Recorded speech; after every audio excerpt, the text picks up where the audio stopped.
Today I sit down with Praedyth. He's been a pro player for 8 years, and in this video we're going to be talking about different kaisa builds, how to dominate the lane phase with the all-in mindset, and how to have a consistent, way stronger mid-game. Let's get into the details. So Praedyth, let's start with your build on kaisa, talking about the, what stats we're looking for and how does that align with your champ identity. Well, So what should we start off with? Is there like a cookie cutter build? Like looking at your match history here, is there one you want to let's use this as like a sort of sample, like which game here you think? well, they're all good. I think the most common one you'll find is the AP one with the Nash's Tooth.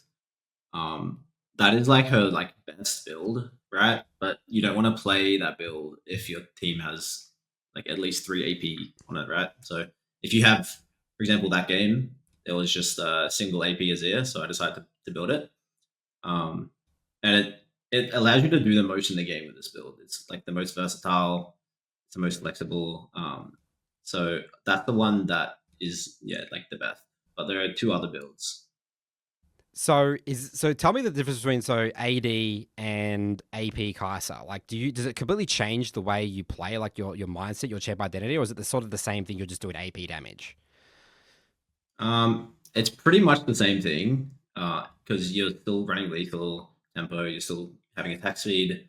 The difference is that one, you can go Zhonya's for AP, which kind of changes how you can play team fights because it's like an item that even though it's defensive, it'll let you kind of be more offensive, right? You can dive with an extra button to press, and that's like going to be really useful, right? And another thing it allows you to do is it allows you to kind of poke before team fights and then look for an assassination by yourself a lot easier than the other builds. Because if you can hit the empowered W into, or like the evolved W into another evolved W in your combo, then it's just going to one shot anyone, right? I see. Okay, so you're deciding literally at what point whether the build you're going, you're like in champ select, you're saying this is the build where I'm going to be going sort of the AP sort of style versus the flat A, again based on your team comp. Is that what you're deciding to do it? Yeah, pretty much. So if my team allows me to go AP, I'll go AP, and then depending on their team, if they have mega tanks, then I'll go the on hit AD build, which is Kraken, Guinzoo's, Terminus. But if like the enemy team is a bit squishier and they don't really have mega tanks, then I like going the crit build. Actually, I think I enjoy the crit build the most right now. I feel like the crit items are just really broken. So this is the crit build that we're looking at here. Is this an example of it? Yeah, this is the crit build. Okay. So what do we do? So we do the Yuntal into what? Into straight is IE second. Is that normal? Yeah, so you go Yuntal plus a pickaxe, and that'll give you revolve, right? So it's really, really strong power spike, and then you finish your IE, finish picking the IE, and then you go Navori. So this build for me, finishing the Navori on the 3rd item just feels like so good because you just get your E up every few seconds with this build. So for me, this feels like the strongest build at 3 items, but I know that'd be very debatable. And 4th, 5th items, what are you sort of looking at here? I see a lot of these games aren't really going to 4th, 5th items for this crit build. Navori into what? Well, you have kind of 2 options for your crit, right? You have Armor Pen and the Shield Bow. So normally it's going to be Armor Pen, but some games when there's like literally no armor, you can go Shield Bow to fit the crit. And then for your exactly. I mean, you can see their team comp; they look very squishy, right? So I'd rather just have the extra damage. And then for last item, it's normally just a BT or a GA or a QSS, of course. And then you can also, if you need one of those faster, you can build that 5th item as well, like before the last crit item. So what is sort of the important things that people need to know in terms of the build path, like your ideal first base and all that? Specifically, again, I guess let's just focus on the AD build for now, this one here. So the good thing about this build is your runes will be the same. This game I tried Sorcery second, which is like pretty bad. I don't really recommend it. But so the good thing about this build is that if you just don't have a BF sword on your first back, then you can just pivot to the 80 on hit build, which would mean you would go Kraken Slayer. Um, so that's actually, you either have to decide if it's going AD or AP before the game, but you can choose between those two once you recall. So for the crit build, you obviously want a BF sword first back, because getting the slingshot just feels completely awful, right? So you pretty much just want to build a BF sword on your first back, and then you want to look to finish your intel and go pickaxe as soon as you can for your Q evolve. Okay, so that's for the Q involved. We'll get into that a bit later, so that's really important. And then again, so Yeah. IE and then quick blades. Okay. I mean, you're talking about the Kraken here, Praedyth. I'm not seeing a single Kraken. Is that not practical? I mean, there's one. I think literally there's one. So what? Why are you finding we're not building? Is that just because you're not? You're just getting BF sword on most first backs. This is a bit where my bias comes into play. I don't really like the Kraken build that much. Okay. If you just like pretend, like just imagine how you're gonna play in a team fight as Kaisa, and you're kind of hitting the front line, and that's all good. But then you have to dive the back line, and then you're just having like 5 attack speed items, and like you're just gonna sit there and shoot them like your Dantes. Like, yeah, that's something he would do. I think that having the crit, having the harder hits, as well as having the E coming off cooldown faster is going to be better. So that's my preference. But I know a lot of people, like people who shouldn't have opinions on him. Like I saw Nemesis say that the crit build is bad, but I'm like, what would he know? Yeah. And stuff. But I mean, there's obviously different strengths and weaknesses. If like I have to recommend one, just literally you can stick to anyone you want, and it's going to be fine as long as you know what it's good at and like know how to play around your build preference. Okay, so talking now about the runes now for this the 80 thing. So you say you don't like this one. Let's look at is this magical footwear? Is that because this allows you to rush the Yuntel you like this and the cookies? Yeah, exactly. So you get to rush Yuntal and pickaxe, and then your boots will come in because if you're finishing your boots before your Q evolve, then like you're trolling. So you need to like make sure you get your boots from somewhere, and then the cookies second just helps you the most in lane. Okay, so let's talk now about the AP build here now. So again, this is an example here where you had what pretty heavy AD, right? So you had there's Rival on Riven. You had the he's actually a Jungle Academy member, the Super Asian there, Vi, and then Pantheon, and so that this is like a game that you would go the AP. So Cull, is this only? I don't think I saw much Cull in the AD one. What's your opinion on Cull on Kaisa? So if I'm not going crit, then I'm always buying coal because I mean we'll talk about the evolves later, but for Q evolve, if you have a coal in either AP or the on hit build, it'll help you get to your Q evolve faster, which is really important. So that's why I buy coal every single game when I'm playing this build, and then you'll notice as well, I go Shiv every game where people would go Kraken. And there are a few reasons for this, right? So one, Shiv is much cheaper than Kraken. So it allows you to get to your 3-item Nash's Power Spike, which is like, it's where you want to be, right? You don't really care that much about having more on hit, like as much as just getting this item quick, because this gives the same amount of AD as Kraken as well. And number 2 reason is because Kraken scales with AD and not AP.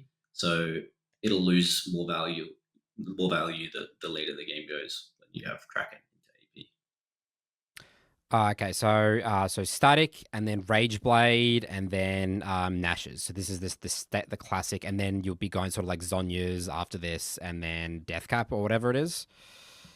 Yeah. So Zhonya's, Void Staff, Shadow Flame, Rabadon's, super game dependent. If you don't have to build a Zhonya's, I really recommend not building it because like a Shadow Flame will give you a lot more damage.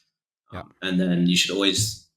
I'm not too sure, but I'm pretty sure you should always get a Void Staff over Rabadon's. Interesting.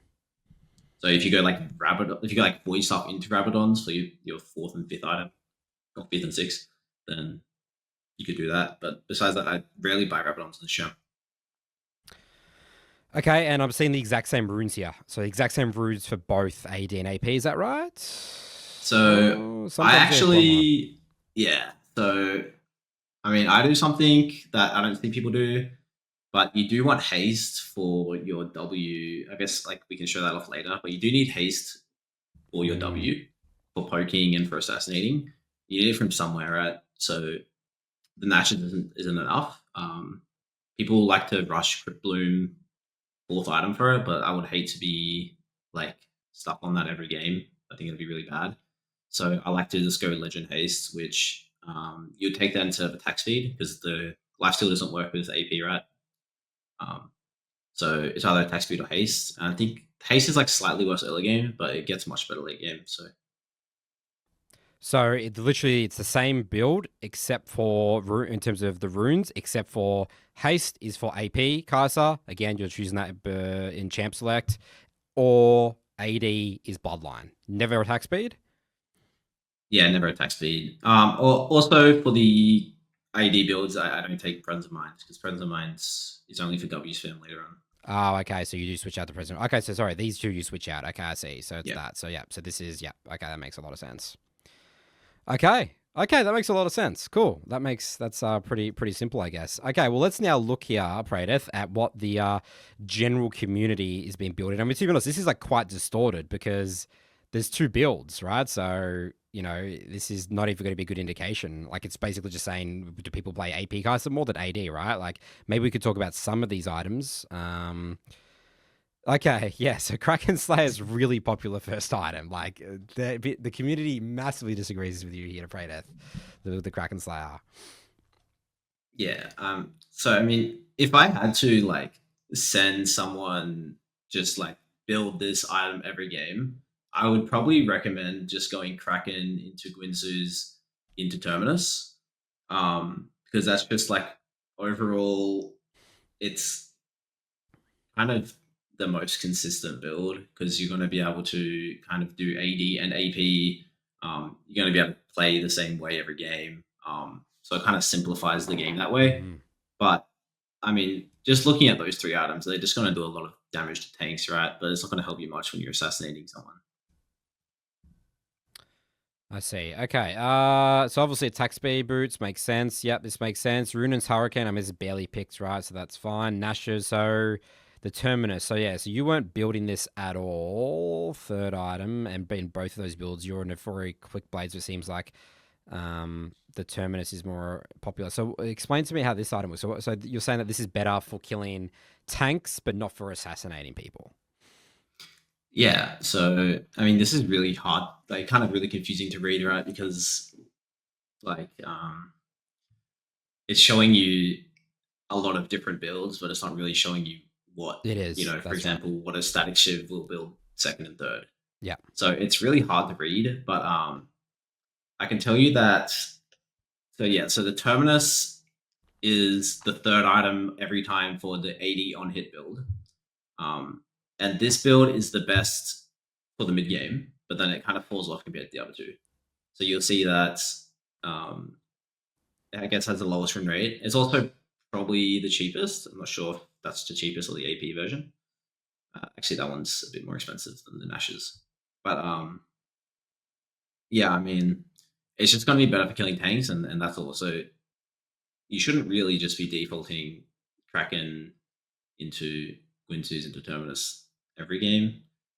But you can see that a lot of people do that. And you can also see that a lot of people just default to the Kraken into Winsu's into Nash's, which like is fine, but I kind of just disagree with that. I just think that you should just be building static shit first because it's much cheaper and it lets you get to your item spikes a lot faster if you build Shiv in the AP build.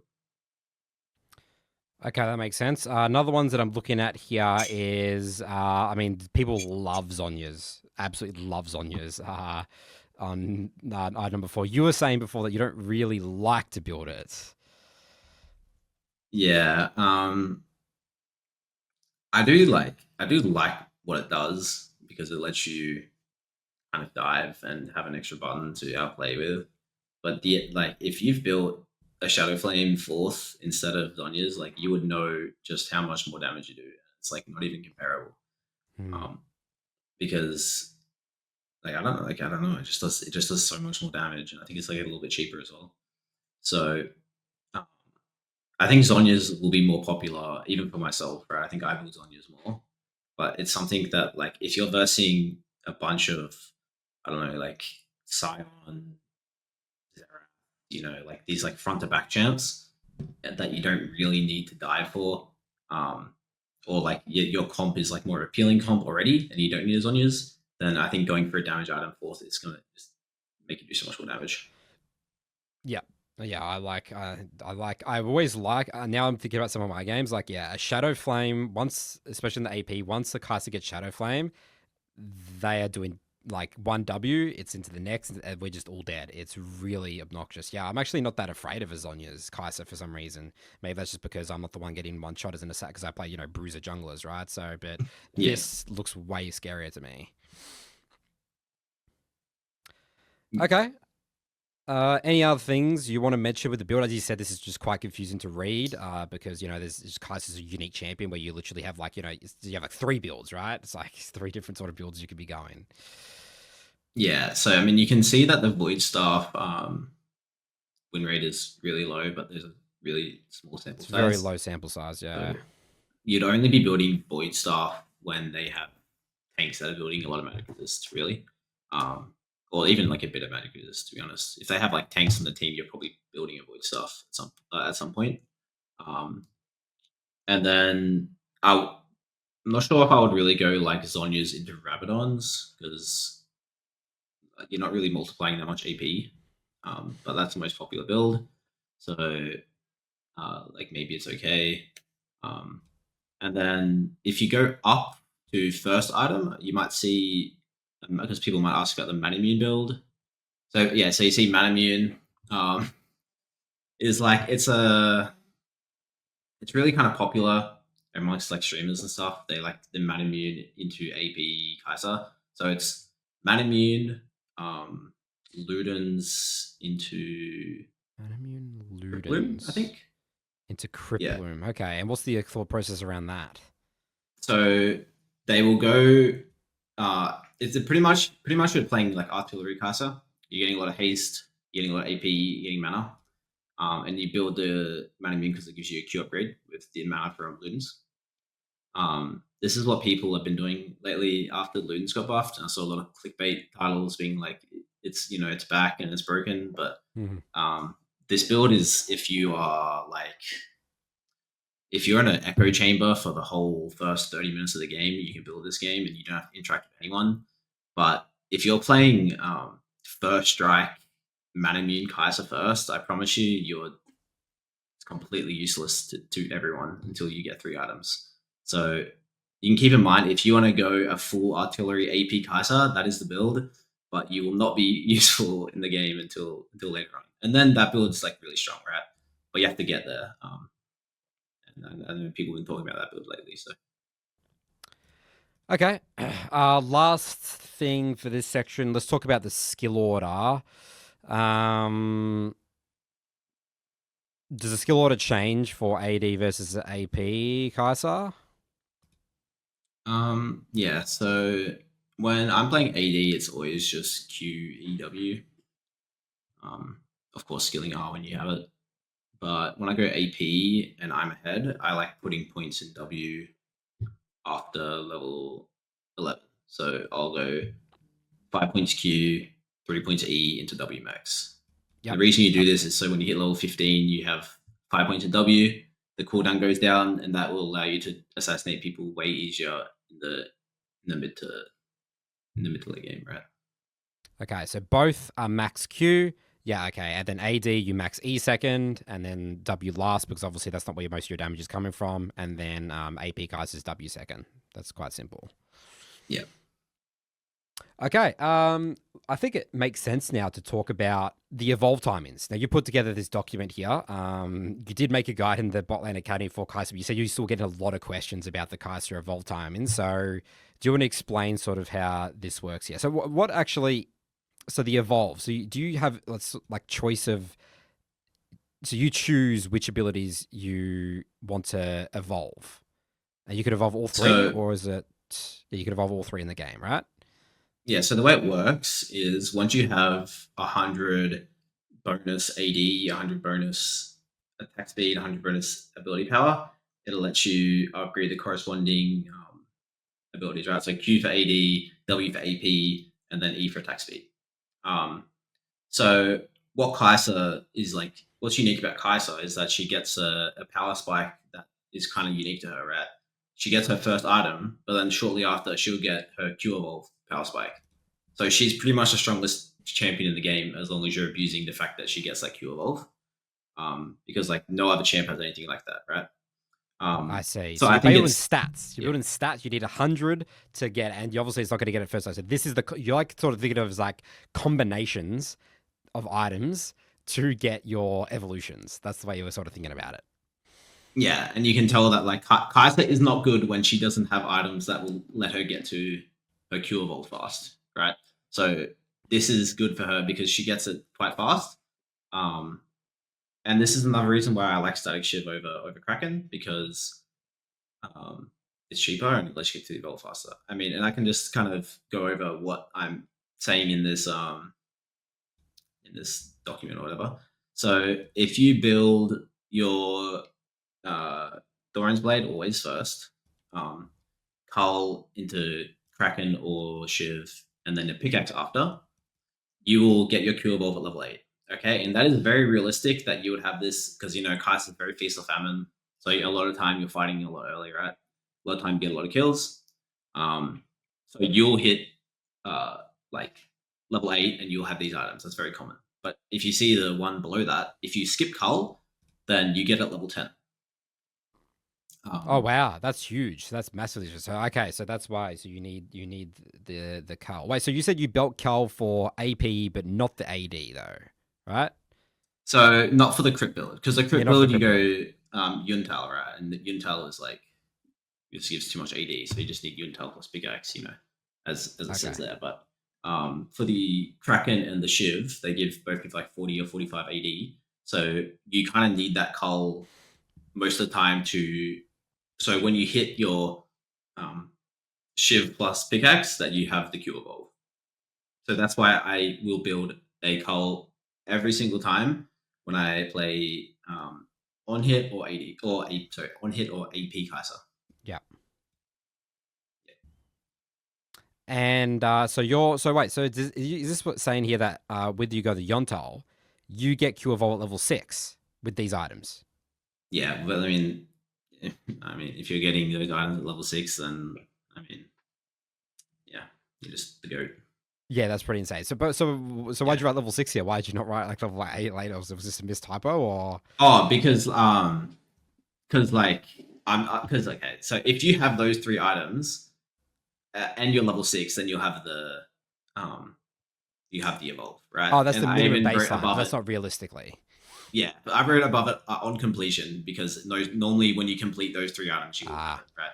yep, Yeah, yep, yep, yep. Okay, cool. Okay, so that makes sense. So this is for Q evolve. And are you always yeah, evolving Q first? yeah. Every single game, Okay. And really then broken. do you decide between evolving E and W? It's not really a decision. With the three main builds, you're always evolving E second. So I can go through what I'm talking about on this because there's a little fun feature in the game right now called Feats of Strength. Not sure if they'll remove it. Maybe they'll remove it, you know, next week, and then this thing will be useless. But when you have Feats of Strength, right, you get 5% more um, attack speed, which is like 2 or 3 levels of attack speed, right? So your build will change if you have Feats of Strength or not. I see. Okay, so this is the so this is with feats. Okay, here we go. So E evolve. So you this. So with feats. So again, level 11 means so with feats you can get your evolve 3 levels earlier than without it. Yes, right. And then if you look at the image below it, you'll see that. So if you don't have feats, you'll have to wait till level 14. So that's not happening. So we're going to buy a dagger that will go into our ashes, right? But if we do have feats and you're building AP, then instead of buying that dagger, we just go blasting one Phoenix Codex, and we'll have our W evolve and our E evolve at level 11. That makes sense? Okay. Yep, that makes sense. Yep. Yeah. So depending on if we have feats of strength or not, if we have feats of strength, we're going to build that middle one with the dagger into Nashes. But if we do have feats of strength, we're so happy. We get to not buy a dagger. We get to go blasting on Phoenix, and we get our W evolve before we even finish Nashes. So that's like a really nice change for Kaisa, especially when she's snowballing. It means that she doesn't have to buy that dagger. She can instead get a W evolve much earlier.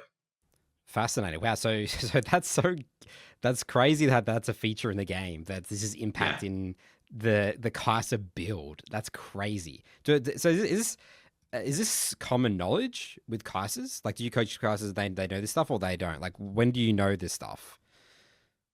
Oh, I don't think this is another thing. I don't really think I've seen a player do this. They normally just buy the recurve bow, even with Feast of Strength. You also you will never finish the boots, especially with AP. Like, you will never buy gun middle greaves. You will just get the bonus 5% attack speed from having the feeds, and then that'll let you buy this stuff, right? But yeah, no one knows. Really. Fascinating. Okay.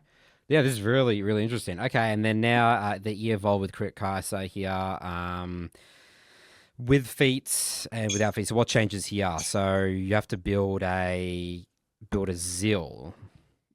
Yeah, so pretty much you just need a whole ass deal. And like, when I'm playing and we need one more objective, I am like grouping at the Rift Herald at like 5 minutes before, just so I get my E evolve, on the double dagger buy instead. Because yeah, it's kind of a big deal to get our E evolve, because it kind of changes the way we can play the game.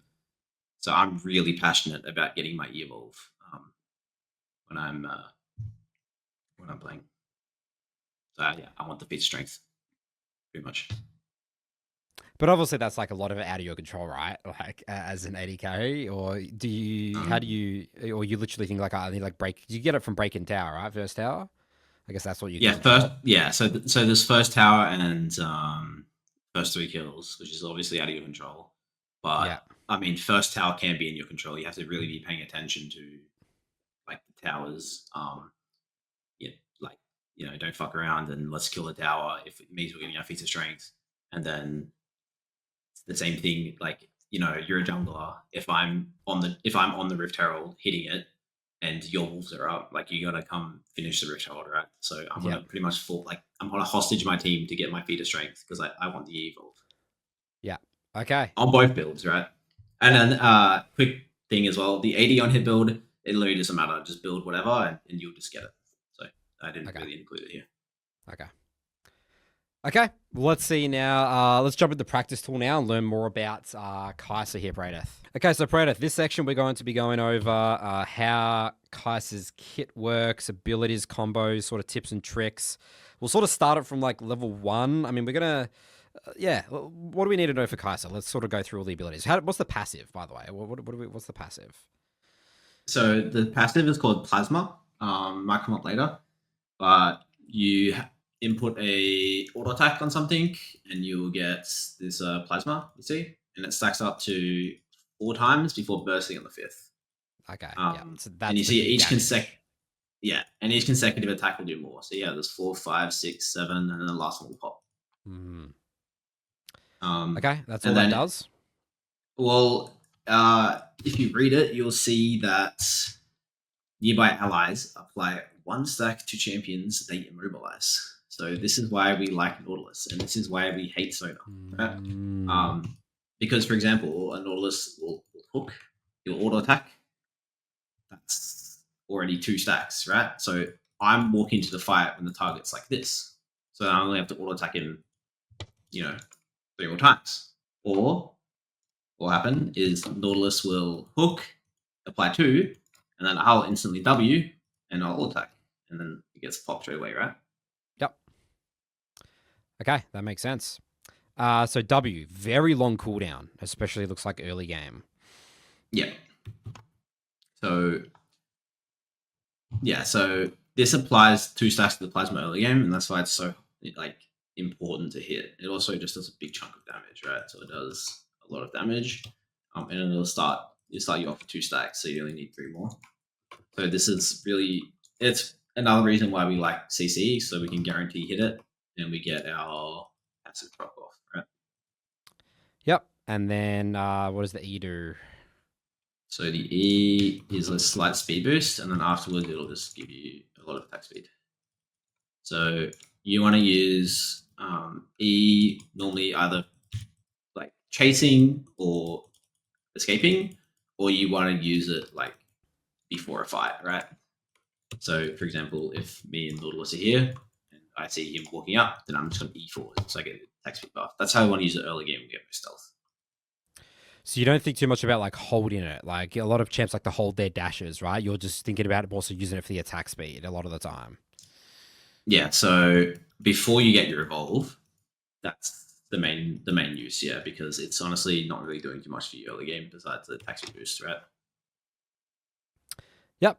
Okay. So I guess now we talk about the evolutions for each of these abilities. So how do we get what do these evolutions do?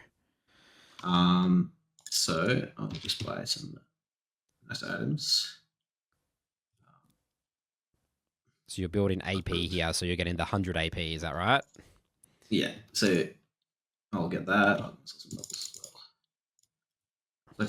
A quick thing to note for Caster as well, when you're walking back to lane, you can just get CS like that. It means that recalling is a lot easier. You can just scoop that 1 CS up every time you recall, so pretty good advantage. All right, so let's talk about the evolves.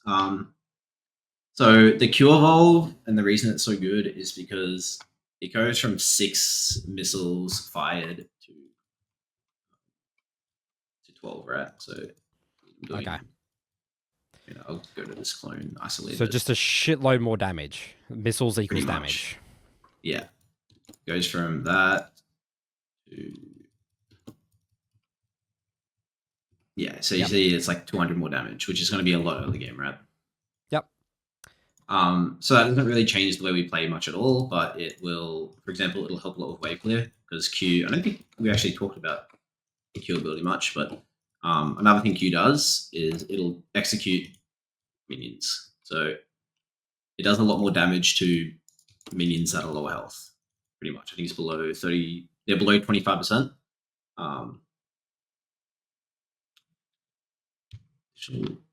No, so it says here, minions below 35% health take 20% damage. So this also will help our wave clear a lot, right? Because the missiles are just, there's a lot more missiles going out, there's a lot more minions being killed. And that's one of our issues with that Shiv.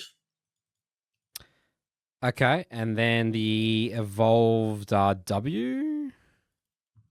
Yeah, so when you evolve it, it will give you, instead of 2 stacks of plasma, it's on 3. See that? Yep. And then that's it. That's all it does. It doesn't give you more damage or anything. So if you look at the cooldown, it resets it by 75%. But okay, so if it's not evolved, you don't get the cooldown reset thing. Exactly. Because you know how you said how long of a cooldown it was?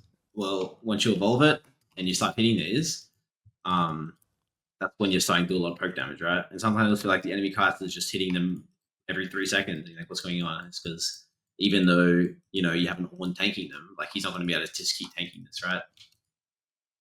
Because he's getting reset. Okay, E-evolve. This is the stealth thing, right? Yeah, so E kind of goes from being kind of like a chase slash, flame tool, and it becomes something that we actually want to be holding, right? So what we can do is we can kind of wait for people to jump on top of us and then cut away with our E, or we can, when we dive in, we can kind of combo and then E away. So that's how we want to change using our E when we evolve it, because using the stealth, it's like a defensive, right? So yeah, that's how I changed the way I play with E. Let you do a lot more in game. And the whole direction thing with R, so R makes you sort of jump. This is where people like dive in with this champion, you get like a shield or whatever. So how does the directional thing work? Where you choose, can you choose where you jump? Yeah, so you can choose anywhere you jump. around the target, right? And I see I see this a lot actually with Kaisa players. They will just ult on top, which isn't really going to be good a lot of the time. For example, if I want to chase this guy, then I'm going to ult behind him, right? I'm going to cut his escape. But if I'm, kind of like I want to get in range to play my team, then I'll just ult here, shallow, do my combos, right? And then another thing is so you can ult him, you can ult this target, but you have to actually see the guy, right? So if I'm not in range of the guy here, then I can't ult. As you'll see, I'll try to ult here. So it's quite a big range though. Yeah. Yeah, and this is level 1, so it'll go up much larger, right? It goes from here to here, level 2, and then more for level 3. So does that mean you have to hit someone to proc the R? If you can't just R someone randomly, you have to damage them, or your teammates have to damage them. So you have to get a stack of plasma on them. So either your teammates CC them, or you hit an auto attack or a W. Okay, so your teammates CC. Does it matter where you are? Like your teammates just auto, or you have to be in some sort of range with your teammates? That's a good question, and I don't really know because because imagine I can't imagine if I'm bot lane at level 6 and top lane's trading. I can't imagine they're going to get plasma. You can't be getting the plasma, right? Yeah, but again, I'm like thinking I play a lot of Rek'Sai, right? Like my Rek'Sai, does my knockup procs the plasma stacks, right? Yeah, and I'm pretty sure as long as you're like on the side of the map, then and like I'm kind of around, then it'll proc the plasma. But for example, if you're top, I don't think it will. But maybe if you're here fighting blue, even though it's out of my ult range, it'll be close enough to where the game will give me my plasma stacks. I'm actually not sure how they've coded the range with plasma. Okay, so yeah, all right. Now talking about sort of how the kit works together, sort of trading patterns, all that sort of stuff. So I guess the way we can always frame this, Praedyth, from your coaching, like what is common mistakes or things that you see Praedyth, Kaisa players do that it's just it's like we need to polish this up. So Kaisa's identity in lane is pretty much you're not a strong laner at all. You're good at pretty much one thing, and it's all-inning, right? If you're straight all-inning a lot of champs, you're going to beat them.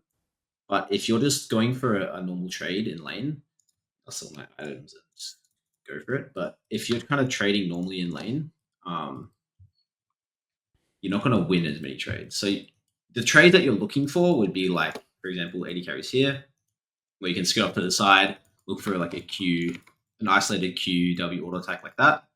That's like the trade pattern you want to look for, right? Where you can isolate your Q and get the W off.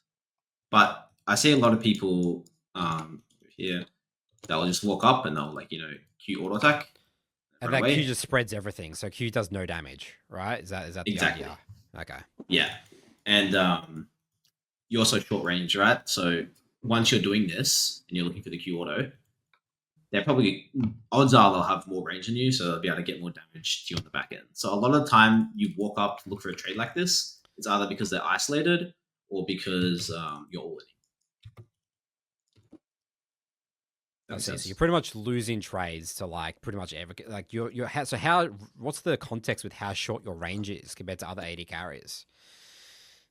I mean, you just have like your 525 range, so champs like Aphelios, Jinx, Caitlyn, as like they'll be doing their normal, for example, Caitlyn will be able to auto attack Q you, whereas you're just going to be able to auto attack Q him. And if you're not going to keep on going forward after that, then they'll just use their range to attack you again once you're backing off, right? Yeah. So you don't really want to be stuck in a trading pattern where you're kind of just walking out past the wave, taking an ability and auto attack, you start backing off, and then they just auto attack you in the back. A lot of the time, you're either looking for an isolated Q, or you're looking for an all-in, and that's how I like to play Kaisa, and that's why I like playing with melees as well a lot, because you can't really all-in with range champs, right? Yep, yeah. It seems like range champs is very, very difficult, especially champs that don't even have sort of CC to apply your plasma. Yeah. Okay, what else do we need to know here? Like maximizing your damage. I mean, we talk about sort of some early training. What about sort of like maybe skirmishing team fights? What are you sort of looking for? How do you sort of play out your fights? Okay, yeah. So, I mean, we'll get our goals back so we can play the game because we can't play without those. So the number one mistake I see Kaisa players do is they don't know when to ult. Also, a quick segue: we can cancel our pulse animation by pressing another button. So, for example, E like that. We press the evolve button plus E or plus like B at the same time. It'll cancel the animation, which will save us valuable seconds in game. But you'll have to go practice to do that. Maybe we can talk about that later. But so yeah, I mean, the number one issue I see with Kai's players is they don't know how to ult. For example, right? Go up here. There'll be like a skirmish here, and there'll be mid, and someone will engage here, and they'll just instantly ult into the fight, which means now they're kind of playing a short range AD carry in the middle of a fight with no ult. So often when you go into fights, you kind of want to already be in range so you can just attack at the start. Sometimes you'll E forward to attack. But yeah, you want to be in range to attack at the start. And then once they get low or once you can assassinate a target, then that's when you ult, right? I see. So you see people go in like everyone's full HP and not in range to attack. They just ult in and then they're just in a bad situation. But you want to sort of be ideally walking up to fights and just start with auto attacks and save the R for like the chase or like a 1v1 or something, right? Yeah, or a 1v1 or something. Yeah. Or just to, maybe my Renekton's in the back line, right? So I'm fighting this guy and maybe the Renekton's on this guy, and then I just ult over here to help him. Yeah, that's going to be how you want to pretty much play Kaisa in fights. Yeah. Sometimes, okay, for example, on like a side lane, right? When we're ganking a side lane, we ult in. But yeah, for team fights, try to save that. So that's like acting more as an assassin. You're just getting one individual pick or whatever, right? Like I see Kaisers, especially when they have like 4 items like the Shadow Flame stuff you talk about, they're really good at doing that. But pre that, you sort of need to just walk up to the fight, auto attack people, and hold your R. Yeah, well, the difference is when they get Shadow Flame is that you can assassinate people by yourself, right? Yeah, so, you have to just have the damage. Okay.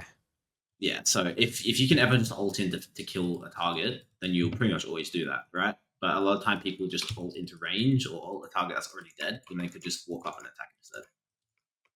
So make sure we're saving our ults for as long as we can before we have to use it.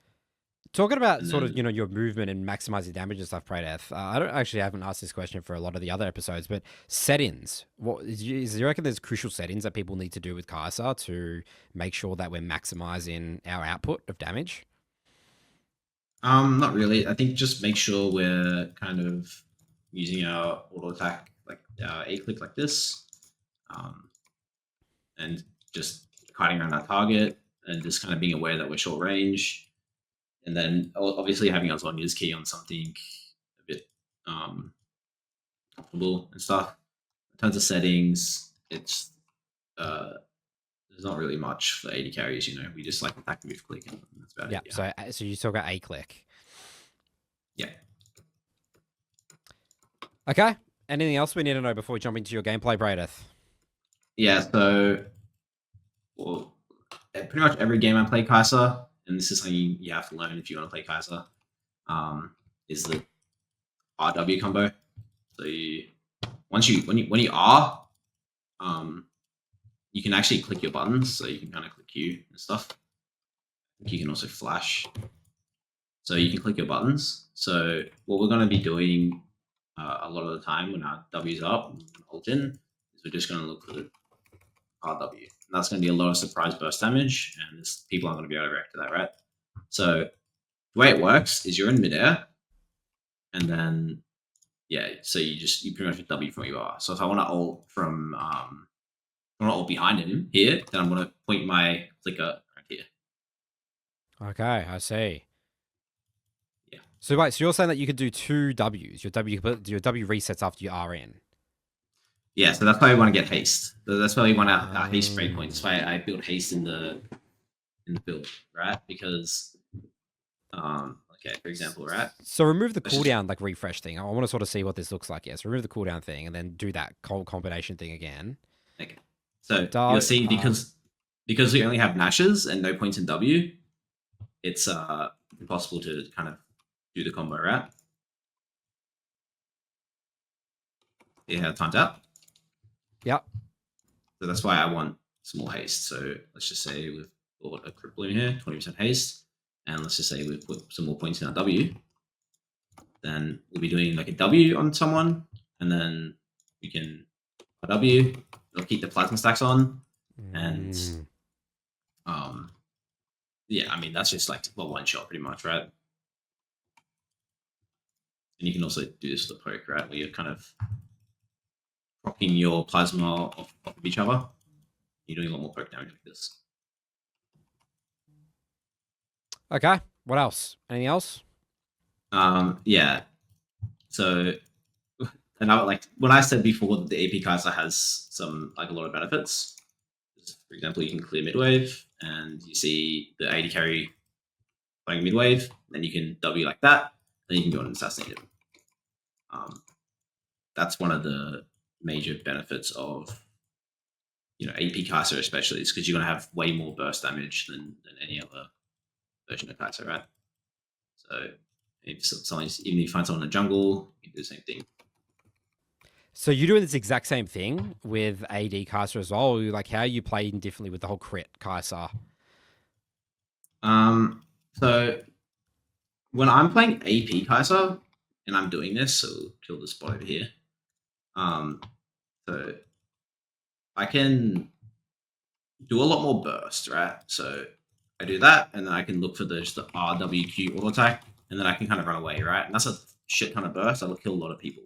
Yep. So it's like poking. You're like a mage, I guess. You're like sort of like in and out poking. Yeah, and you can kind of choose your moment to strike. Whereas if I'm playing AD Kaiser and I do this, then I'm kind of just ulting in and I'm just kind of sitting there auto attacking. So it's a lot more committal when you're playing AD. If that makes sense. Yeah. But you prefer that. You'd say that's probably more of a challenging way to play Kaisa. The AP or the crit version? The crit version, because you're in the fight. You have to be way smarter with your timing. It's like less forgiving because you literally have to get in there and do your damage with auto attacks. Yeah, I really like having my E up faster as well. So there's like just a lot more to think about. It's kind of more challenging, but definitely more rewarding. But I do really like the AP. Like the AP Kaiser, I'll build this most games because it's just really good and really fun. Because I mean, who doesn't like just diffing the enemy AD carry, right? Yeah, it looks pretty fun. It looks like a lot of fun. Yeah. I'm very envious of the AP Kaisers when they get to the 3-4 items. Yeah, this is the champ I decided to start maining 84 when the Kaiser came up. Okay. Last things, Praedyth, or are we happy to jump in the gameplay now? I think that's it. I think we must be using AP. So we must be using IG Kaisa. That's best skin. Okay, this is the best skin. Yep. Skin. You increase damage. Sure increases your damage. Yep. You have infinite aura with this as well. All right, let's jump into your gameplay now here, Praedyth, in high-elo. Okay, so Praedyth, what do we think about level 1? What do you do? You go to a specific location? Do you like to sort of invade with the champion? What do you do level 1 typically? Pretty much every game I'll do this level 1 where I will walk down and water bush. You do this so the enemy, the enemy at least isn't just sitting in the bush that like poking me the whole time, right? It's much easier to play the game level 1. Yeah. Do you think about like threats on you, like team comp wise? Like, or you literally just like, I know I'm a weak laner. I'm just going to try to survive the one lane phase and get to the mid game. So in this game, I'm playing with a Zhonya, right? And I can tell you right now that my account has taken a massive win rate loss from just picking Kaisa every game because these champs do not work well with Kaisa. We do want to be having the the more brawly champs in the bot lane. And also one of the most common questions I get is like, how do I deal with playing with an enchanter, right? So in this game, I'm going to be much more kind of conservative because even though you are good at fighting, you're also really good scaler, Kaisa, like all her builds, especially her AP and her crit one. So I'm not upset about just kind of chilling through lane. Um, but yeah, normally you just want to kind of get push early and see where the lane takes you. All right, let's take a look here. You're spam pinging your team to your Zhonya to come down. Interesting. What are we Yeah, doing here? So you're really good level 1, right? With Kai'Sa because you have the plasma. Like you do a lot of damage if they face check you. yeah, you pretty much have two abilities level 1, so you're really strong. Because Elise went for the invade, this is a way that I can get an advantage, right? I can just zone the Jin from XP. I'm not going to take the minions. I just want it to be zoned from XP, and this is going to make my lane 10 times easier, right? Kaisa struggles in lane, so getting an advantage like this is massive. Yeah, so you value denying experience more than getting gold for yourself. Yeah, you definitely should in every lane you play. I mean, the melee minions give so much experience that if they miss it, then they're just going to be behind for a lot of the game now. Yeah, so this guy's probably like half a level, right? Like behind there already, right? Like just within those three melees. Yeah, so this makes my life. I mean, it makes my life really easy for the start. But I think in this lane we'd be getting push anyways, right? Because Elise starts E, and we have a Janna, and I can just spam push the wave. So this lane would be looking similar to this, even if the level 1 thing didn't happen, I think. Yep.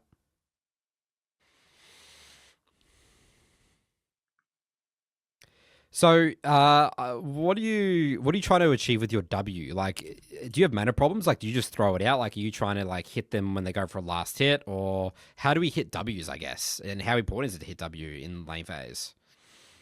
We don't hit it like that. We don't just send it when they're looking. We want to duck into a bush out of vision and then use it.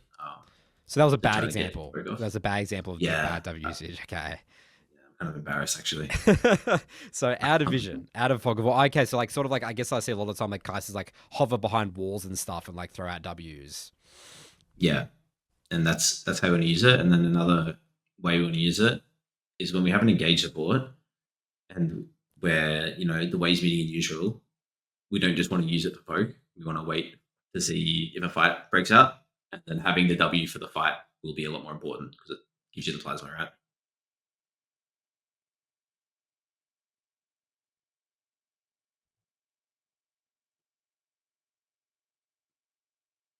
So Jana's Q did say is it slows and knockups and CC that proc your plasma? Does slows work or Yeah. not?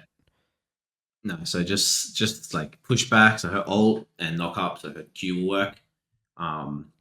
So it's like it's much worse than a Nautilus, but we do get our plasma if she can hit a tornado. So that's nice. But you can see, so I'm kind of thinking that the jungle is on my side and my jungle is not here. So I'm playing a lot more conservatively this game, not really forcing trades. And again, I'm happy to scale and not really like I'm kind of happy with this, right? And then I'm trying to get one shot. I'm not going to kill myself. But it kind of just goes to show how kind of bad this lane is that they can just do that. And I can't really do anything about it. You just have to just stand there and watch. Yeah. And now I'm pretty much flipping that not in the bush. I'm kind of waiting a while before I use my stuff. Now I'm just going to decide to recall. So I'm going to hard push the wave. And you use your E there to get the attack speed so you can just push it faster. Yeah, that's going to help a lot with the push, yeah. Okay, wow, you have to push the next wave in as well? I've decided that life's not worth living because I'm playing with the Janna, so I just decide. Okay. No, but this is good, right? Because you're making sure that the wave crashes, right? This does make sense, right? This suicide. Yeah, so I've dragged all the minions on the tower, which means that this is going to slow push back to me. So this is a really good death, yeah. Wow, this is really advanced stuff there. I really like that. Yeah, I mean, it was pretty risky because Jin has W, but I was ready to dodge it at all costs. And you see with my build, I went probably probably the saddest back of all time when you have to buy a slingshot next to glowing moat. It's one of the worst buys ever. But I really just want to go crit this game because they have a really squishy team comp. With the lethality Kane, Victor, Elise, Jin. So, and yeah, when we're walking back to lane, we look for W's on minions or Jin, get some free money. Make sure you're paying attention when you came back to lane. And again, you don't build Cull on the crit build. No. Obviously, I can't go AP as well because the AP mid jungle. Yeah. I've decided that even though I don't have a BF sword by, that I'm just going to commit to the Bori.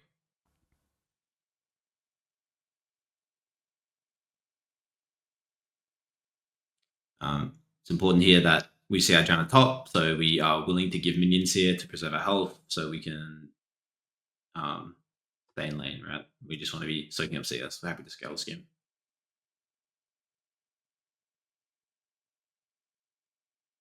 Obviously, if we're playing with like a melee support, the game would probably look a bit different.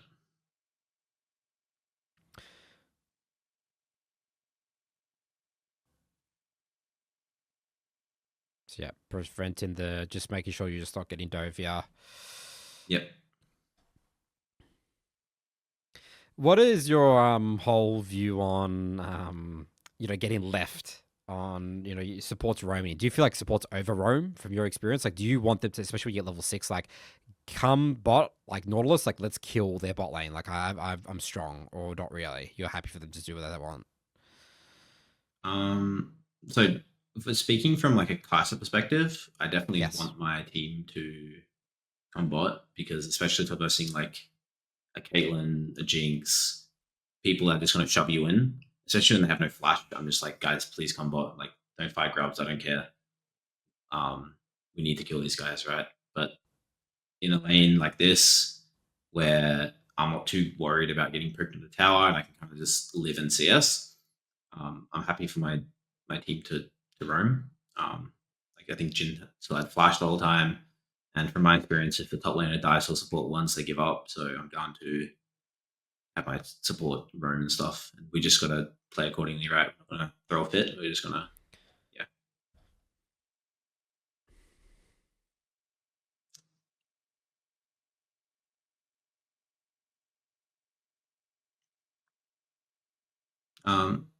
Now we get level 6, we can start to look for. So Lisa's decided to start roaming. This is actually really good. When both supports are roaming, we're 1v1. We're super happy with this because we're going to be able to 1v1 most champs in the game, especially with our Q Wolf. So what I'm going to do here is I'm going to slow push. I'm just going to look for trades onto the Jin isolated. He's never going to beat me in a trade at this state of the game. So I'm just going to slow push and look for trades, and then maybe I can dive in later.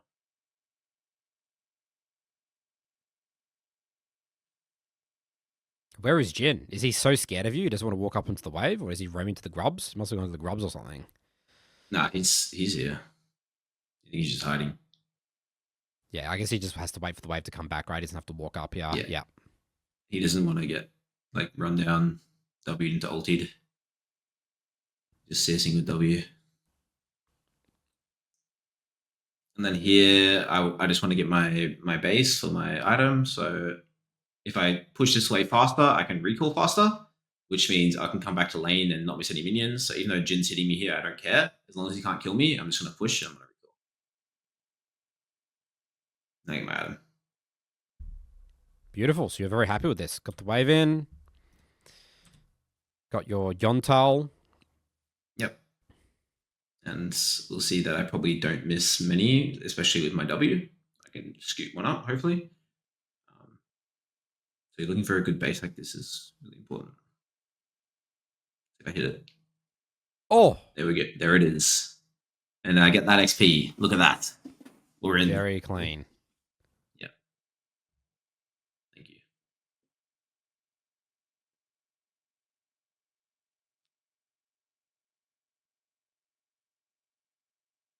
I'm happy to fight now that I have my ult back up and my item.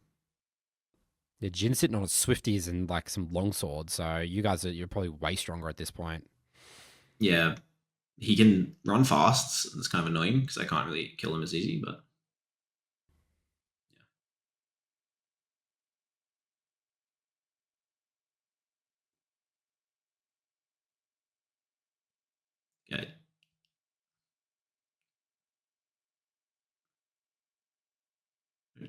When did I ult there? Yeah, I was gonna say, were you happy with this ult?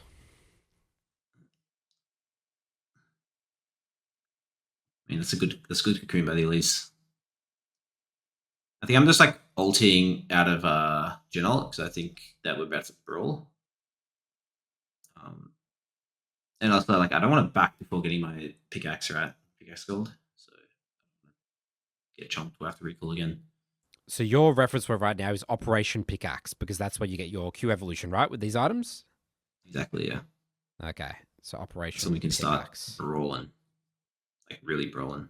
How important is playing with your ult with this champion? Like, do you think about that? Like, you won't take a specific fight because like I don't have ult up, or like you'll ping your team back. Yeah, it's very crucial to have your ult for a fight. Like especially for a skirmish because it's hard to really get in range. For a team fight, it's maybe a bit easier when things are more formed up. Yeah, like I was pretty sad to recall because I don't have my pickaxe right, so I'm extremely happy to get this kill in the next wave maybe.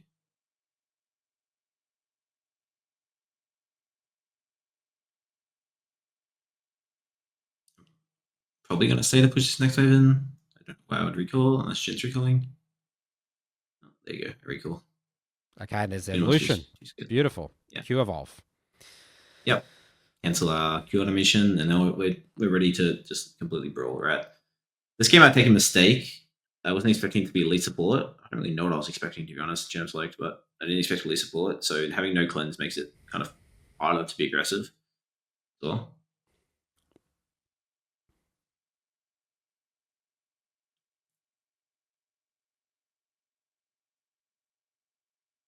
So this is like your first, like I would say, you would say, power spike, right? Like this is where you feel like you're online as caster. You've got through like the the rough laning phase. Is that the way you think about it? yeah, exactly. So I'm looking for any like isolated trade like that.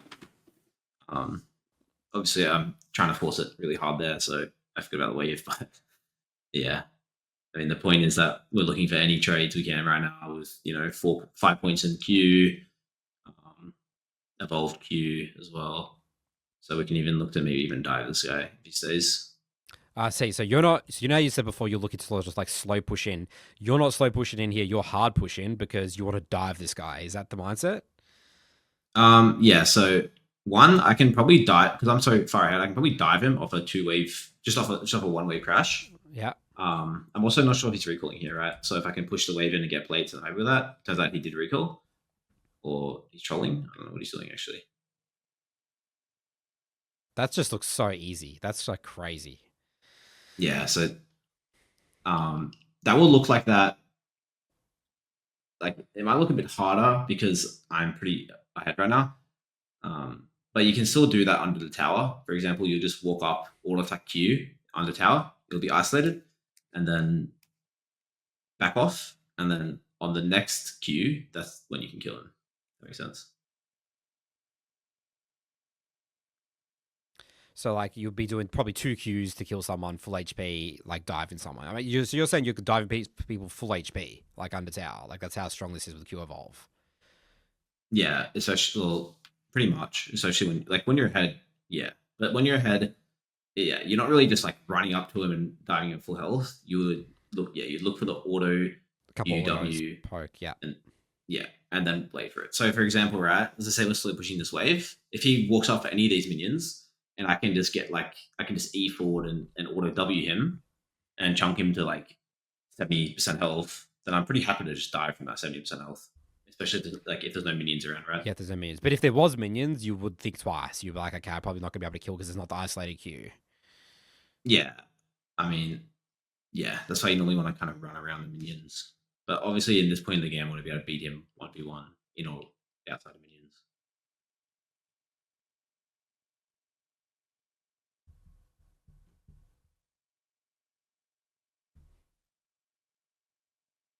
I think this whole game I'm pretty scared because I have no cleanse, especially. You're pinging the bushes. You're really scared of Elise. Yeah. Scared of Elise and maybe Kane. I guess I'm not scared of Kane.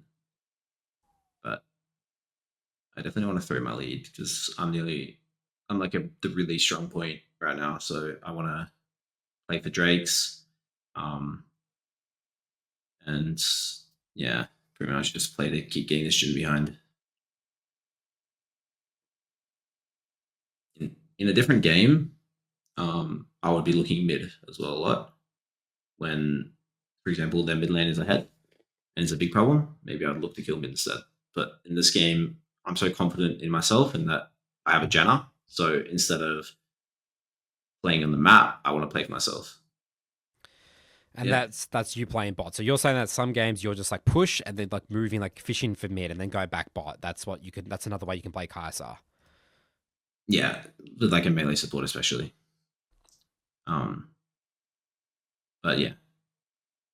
So yeah. So when I'm playing with a melee support, instead of kind of like doing this solo and kind of ping ponging the waves a bit, I'll be much more wanting to freeze, especially, and just looking for the 2v2 fight.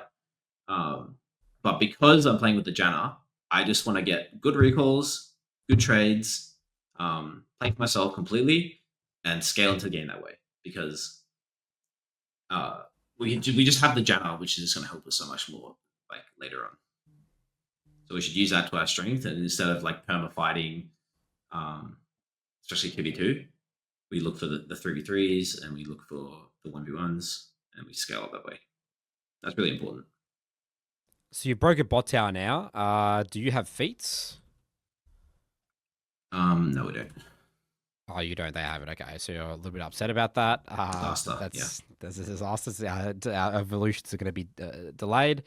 You're typing here. I go mid. I'm strong. Let's fight Drake. So is this something you recommend to your students that take control of the game when you're really ahead and type and tell your team to fight over things? Yeah. So your team loves to hear about how strong you are and about how you want to do things like fighting and especially with them 5v5 and stuff. Your team loves to hear that. So you should definitely encourage it, especially in a game like this where I've got my enchanter, I've got my Galio for CC. Like my team is kind of going to play around me, especially this game. So I just want to stop all the shenanigans that's happening top and stuff. I think the top laner, I think it might be rival. He's really far ahead. So I just want to completely ignore the problem and play to my strengths, which is team fighting. Because Kaisa gets so strong in the team fights.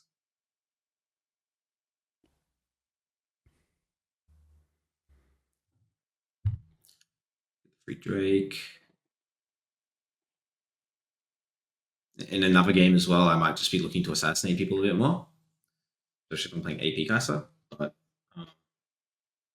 yeah, this game's a bit different, right?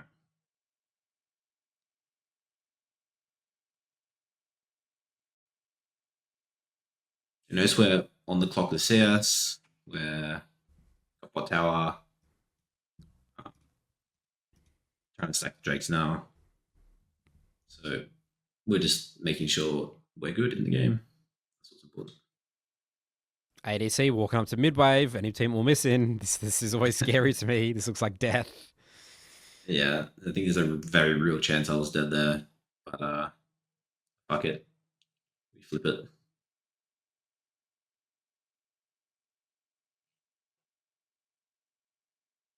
Okay, we got IE now. Yeah, and wait me, please. We have to wait me, guys, because I'm the good here. Is it like I'm pretty sure if we all use 100% of our effort in these League of Legends games, we will win like 10% more games. And when you say that, you're talking about calling everything support roam. I see. Yeah. Like if I see the jungler, if I ping every ward, just like the things that I don't want to do. If I say jungler, can't we push out this wave instead of dying, things like that, right? If we're doing these things, we will win like 10% more games at least. This game, obviously, I really want to win it, so I'm coming.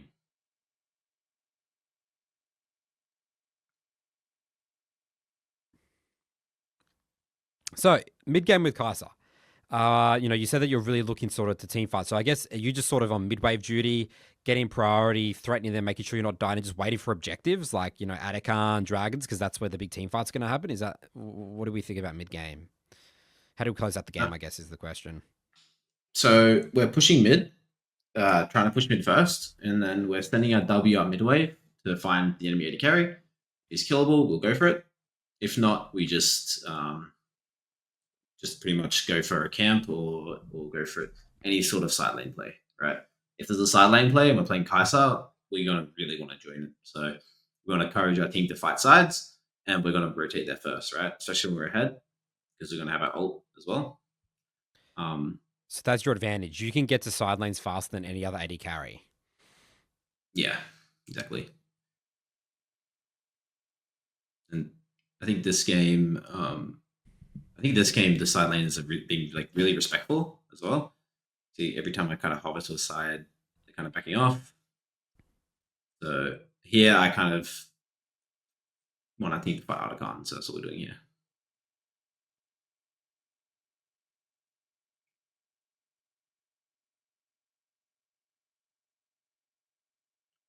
How do you think this is looking as a fight?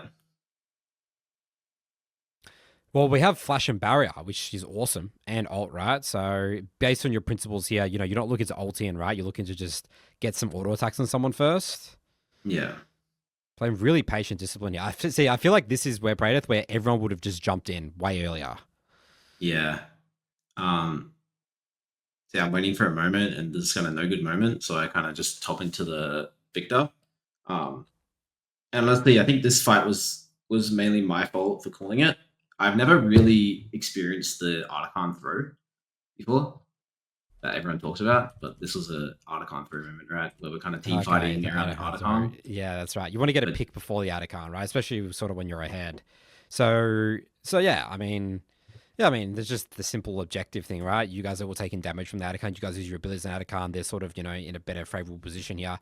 But I don't know. I thought that maybe you were really confident in this play, Brad, because you're like, I'm 5-1. I want to force a fight, force them to come into us.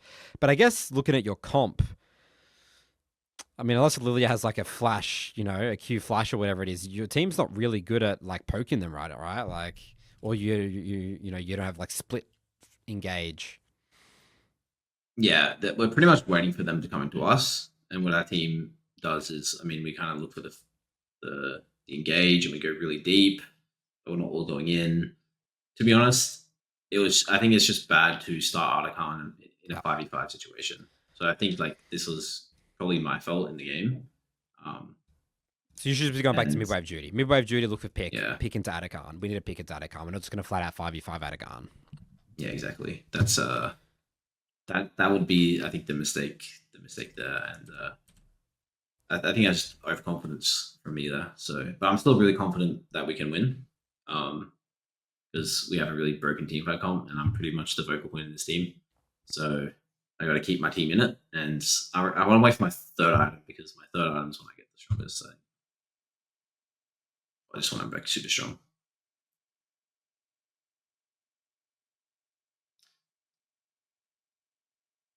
Okay, so I guess we're just going to go see back again. Mid push into move. Ult's coming back up. There's another mid wave coming.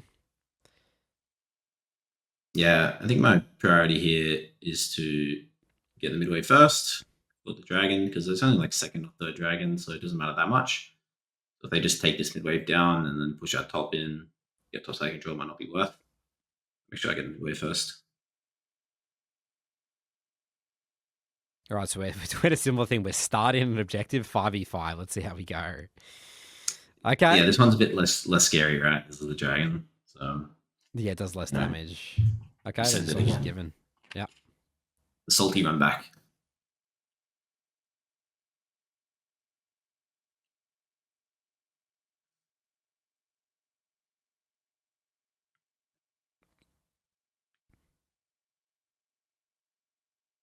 Okay, and now my job in this game is to either look for isolated kills mid, but I feel like this Jin so relevant that I'm probably going to look for the make play on side. Okay, so you're saying killing Jin you don't even care about. You want to be killing this Riven or something like that in the side lane. Yeah. Interesting. Yeah, makes sense. So I want to note as well there, I decided to use my E for the attack speed before I ulted in. Almost got me killed. I thought we could one-shot him. I see. So you got to be very cautious with do this because you said that the way that you use it is typically different in the mid to late game because you need to save it for to get in a way. You don't use it for the attack speed. Exactly, right. A lot of the time, I mean, especially with Navori, you can kind of do both. But when you're ulting into melee range like that and you don't have your E up and the ribbons to Really go, greedy. then he can just kind of one shot you, right? Yeah.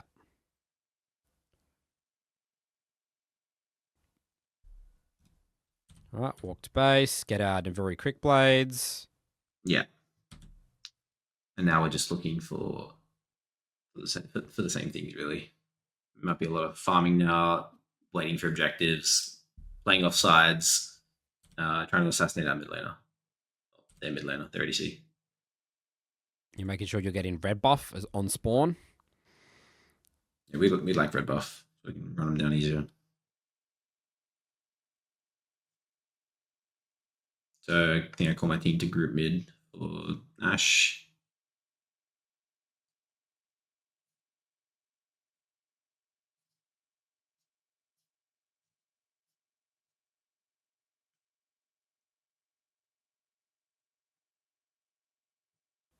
So I think if fight's gonna break out here,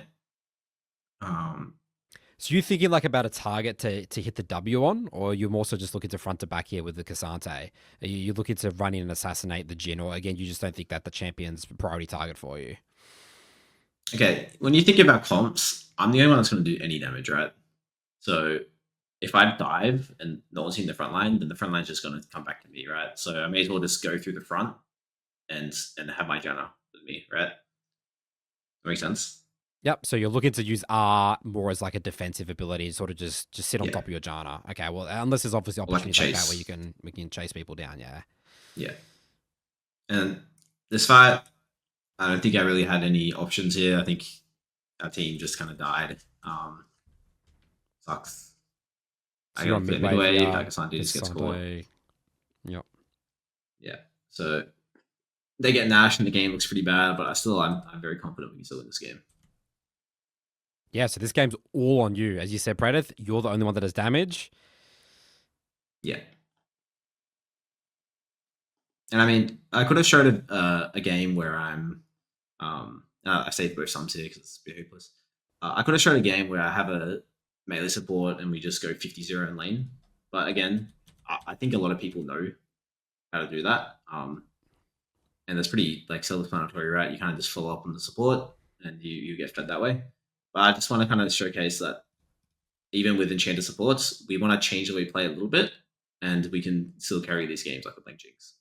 Cool. Yeah, I like it. I like the mindset. So here I kind of switch to more of I really want to try to kill this Jin so I get an advantage. So I just hit my W and go in instantly.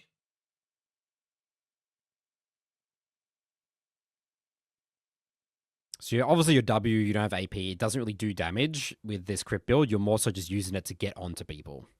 Exactly, yeah.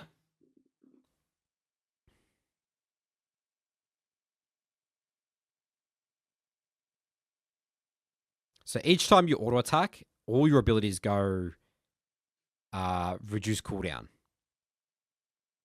Yeah, so E will do that naturally, and then the Warrior Flick Blades will do it an extra 15%.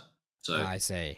E's just completely cracked, right? Like, I see. Yeah, so that's where Kaisa. That makes sense. I understand now why Kaisa just spam E. Like, how does that work sometimes? So it's the Navori quick blades plus the E natural. The way that it works is that it goes down cooldown when you auto attack. Yeah. I see.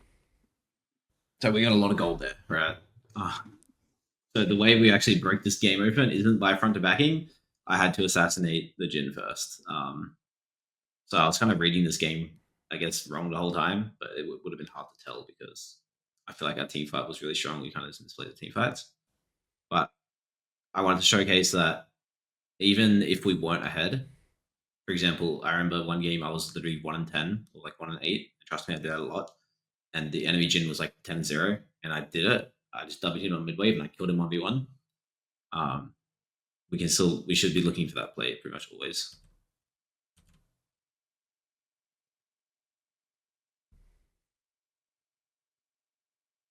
Is there a bunch of 80? Could you pretty much do that to every 80 carry at this point? Or is there any 80 carries you actually will struggle in the 1v1 verse?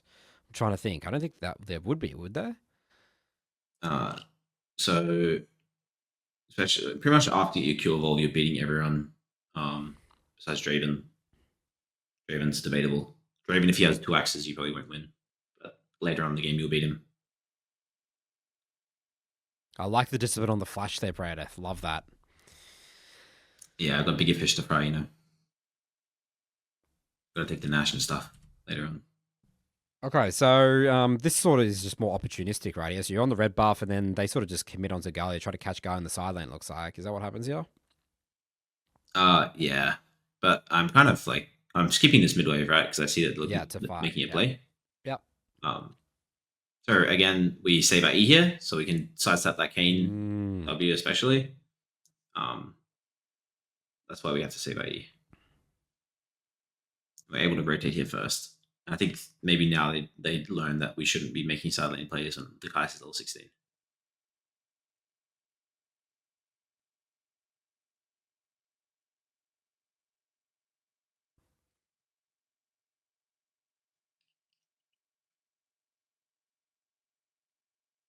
Almost 10 CS per minute this game, Praedyth.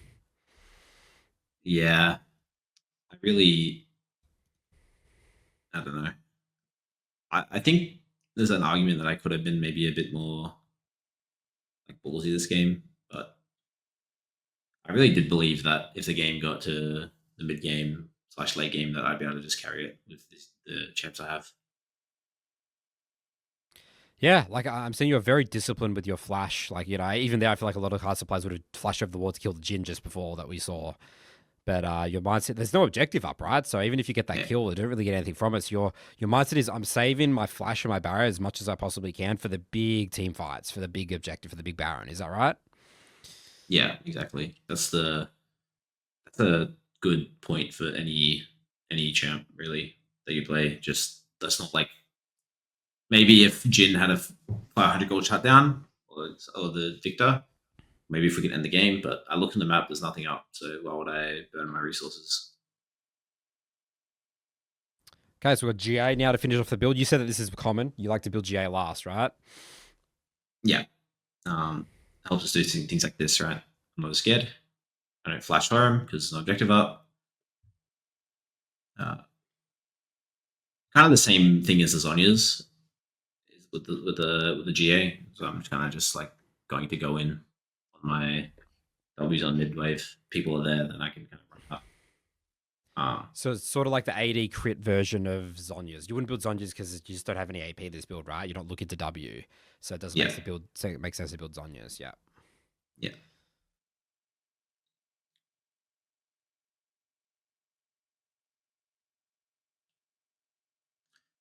In here, make sure we get our tempo for the neutrals that are coming up. Hope.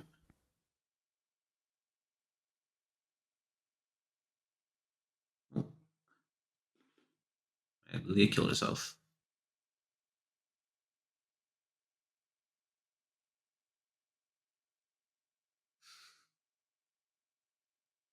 That Grandmaster game. Again, I want to highlight you're not R in. Look at the patience on R.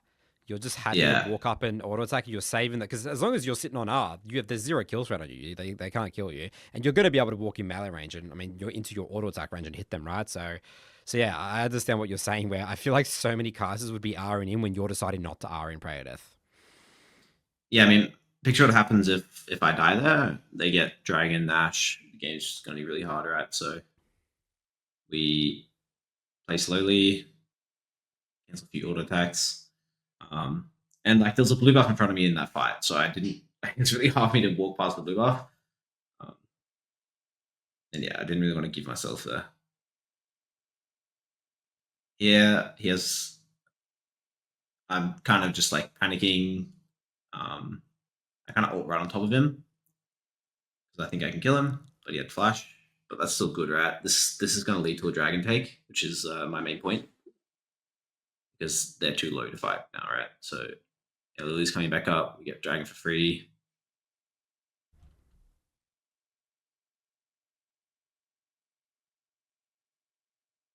Yeah, we won't be able to contest it now.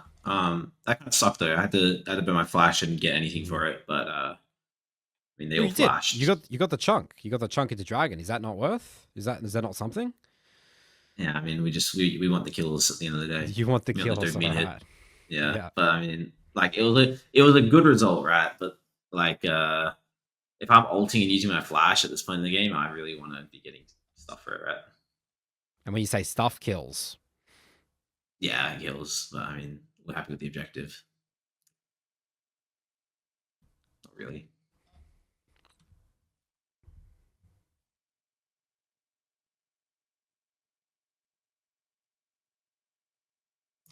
And we just stay around the Janna because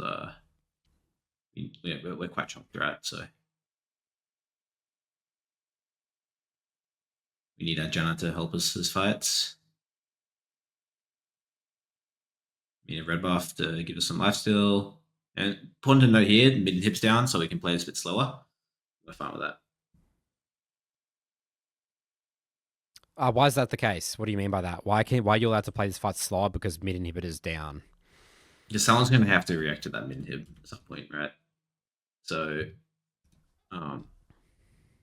if we like elongate this and they're 5v5 here, then the base is just going to die. So we can wait for someone to recall on 45. Yeah, I just had to ult straight away because we can kill the Victor with it, right? So we can assassinate the Victor, and that's probably the best target to assassinate. So that's what I look to do. And that's because you knew he had no flash as well for the last fight. Yeah, yeah. I'm still like quite scared as well, right? Because they're like the top side is really fed. So I don't want to just run into them and kill myself. Is tracking flashes on like your key assassination targets, is that a really important skill for Kaisa players? Yeah, it definitely is. You should be pinging people's flashes, encouraging them to go in on them because once you're behind them, they have no flash, and it's a fight to the death, right? You're going to win that. All right, so we got a lot of spare gold here. Is this because I know that I don't know if it's still a thing, but Kaisa players, sorry, AD carries like sell their boots for like an extra item. Is that something you consider on Kaisa? Um, honestly, I don't think so because I don't really know what you'd build. Like nothing to build like his attack speed, and move speed anymore. So I'm not really too sure what I could have built. Maybe like a Triforce or something. I know it kind of sounds trash, but especially with feats of strength in the game, you kind of rather just upgrade those boots all the time. This game, I kind of want to keep it simple. I don't really want to try anything crazy because I'm comfortable playing with boots. Okay, I think this is a really important scenario here, Praedyth, where you push midwave. A lot of people would just continue to go down midwave, but look how quick you are here. You're like instantly sprinting top. I guess the principle with Baron is that your goal is to get as many waves in as possible, and not just sort of ARAM. Do you find that a lot of like AD carry players are like just too stuck and magnetized to mid and not thinking about pushing sideways, even though that's technically not your job? No one else is here to do this, right? And like Cassante and Gallia is not here. Yeah, I see this a lot, where someone will take the mid inhib and then they really know what to do. So Mm. we should be trying to get all three inhibitors at once, and then that'll make the next Baron just GG, right? They can't react to us if we have three inhibs and Baron. We just win the game without I mean, that minions. Victor pick was because you went top and shoved that wave at that point. That was you, Yeah, you know? yeah, because someone has to react to the mid shot as well. So we have like a little timing where we can, yeah.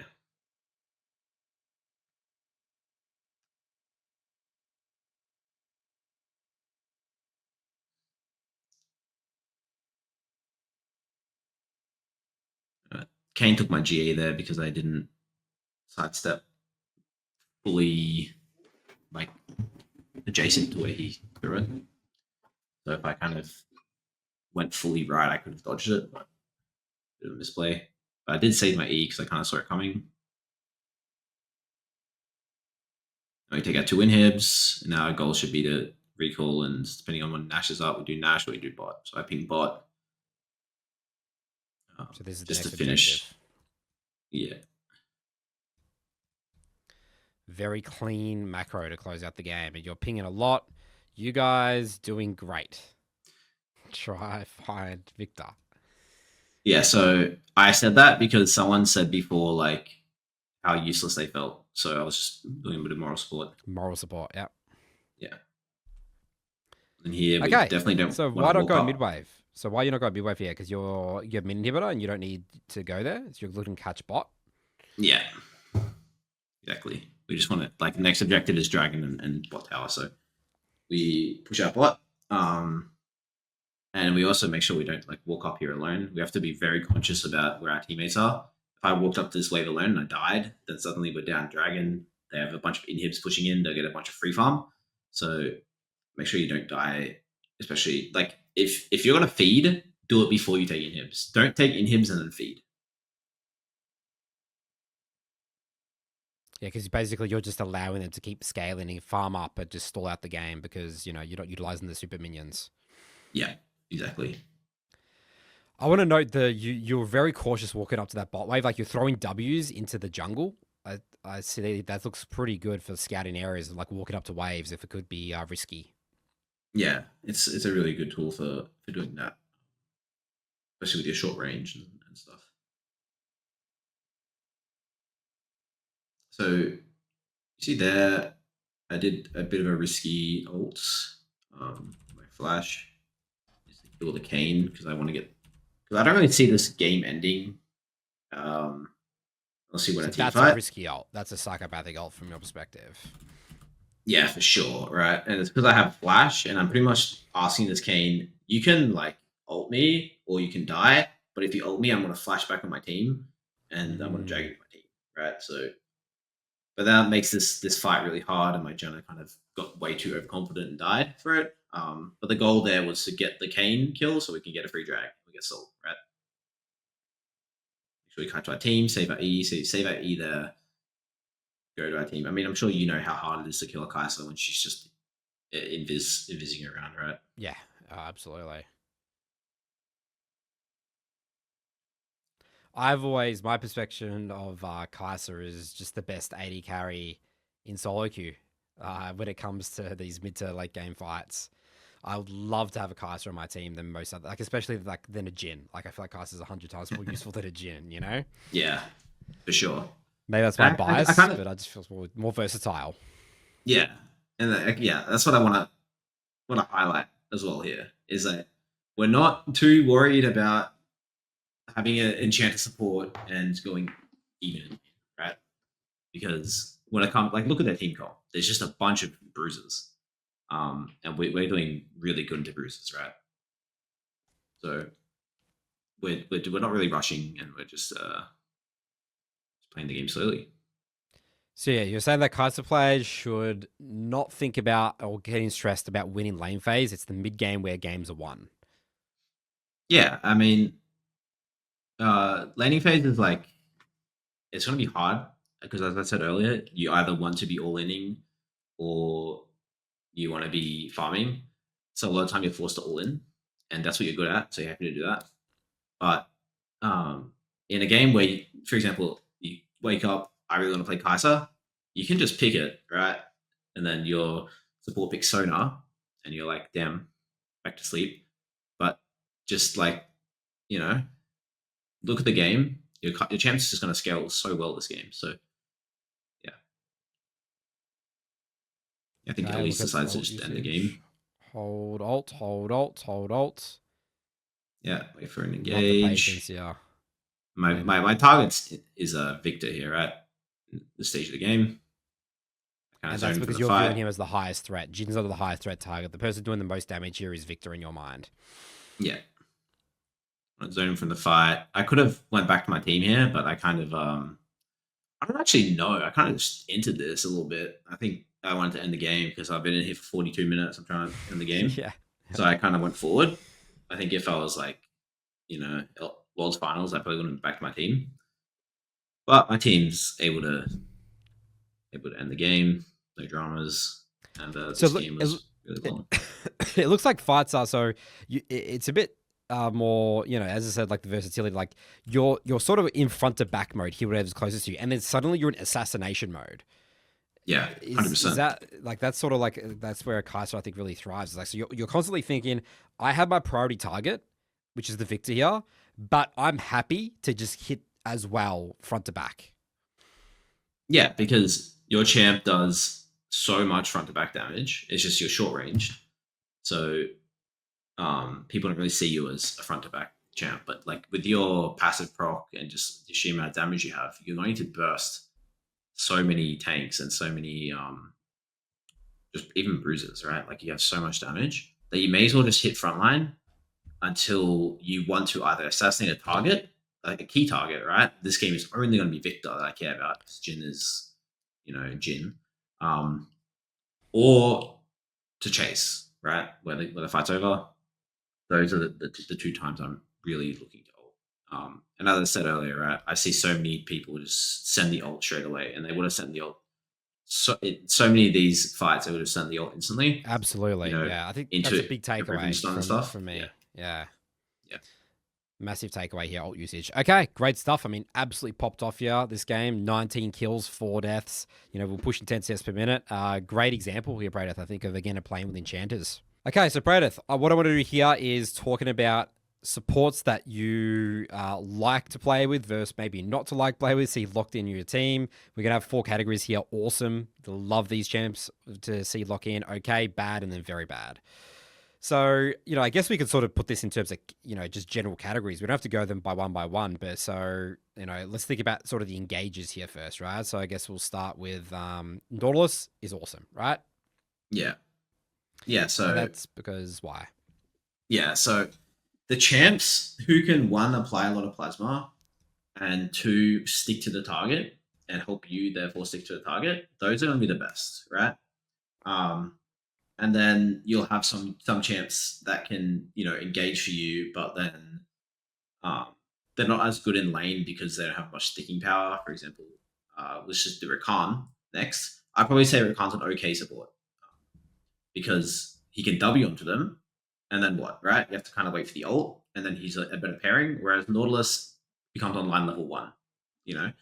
So that's the difference between, I would say, like Nautilus and Rakan tier. And then for a bad, I would put like, I put like Janna or maybe Janna's like bad because she can't really help you early, but she's pretty good with you like later on, I guess. Like she can What kind about of. Nami Kaisa? Nami Kaisa is really popular, isn't it? Is that what that it breaks the rule of the whole enchanter thing? Well, it's fine, but it's not good. So she'd be an Okay. okay because Yeah. she's like the top of the trash. The trash being not engaged supports, right? Yep. So if I have a not engaged support and it's Nami, then I'm completely okay with it. Whereas something like a Janna, I'm like I'm gonna have to play the game a lot differently. I'm not gonna be able to be as aggressive as I want to be, right? Okay. So Leona awesome. Yep, Rel awesome. yep. Poppy. That's it. That's like more okay because Poppy's more of a defensive support, right? Because he's more there to disengage um, the engage supports. So he's not really what you want to be doing as much as someone like a Leona would be. Braum fits that category as well, then I assume. Yes, exactly. Braum, Braum. I mean, Braum. Yeah, I mean, Braum's okay. I think Braum just has so many stats that he's just like he just runs up and they can't really do anything about it right now. Like champs are And so I broken. So and I guess it's like I, specific lane matchups can be very difficult, like range supports for Braum. yeah, exactly. Because you both kind of want to engage, but you're not really helping each other engage that much. But let me ask you: have you ever been sad with the Braum on your team? Have I ever been sad with a Braum on my team? Yeah, Yeah, I mean it's fine, but I mean if unless they get absolutely hammered by like I don't know, maybe Caitlyn Center lane or something like that, or I don't know, yeah, like sometimes that can be really sad. Like Caitlyn Zai, yeah, Caitlyn Karma, something like that. That's when it's really upsetting to get Braum. I have 0 priority. I'm just getting pumped bot lane.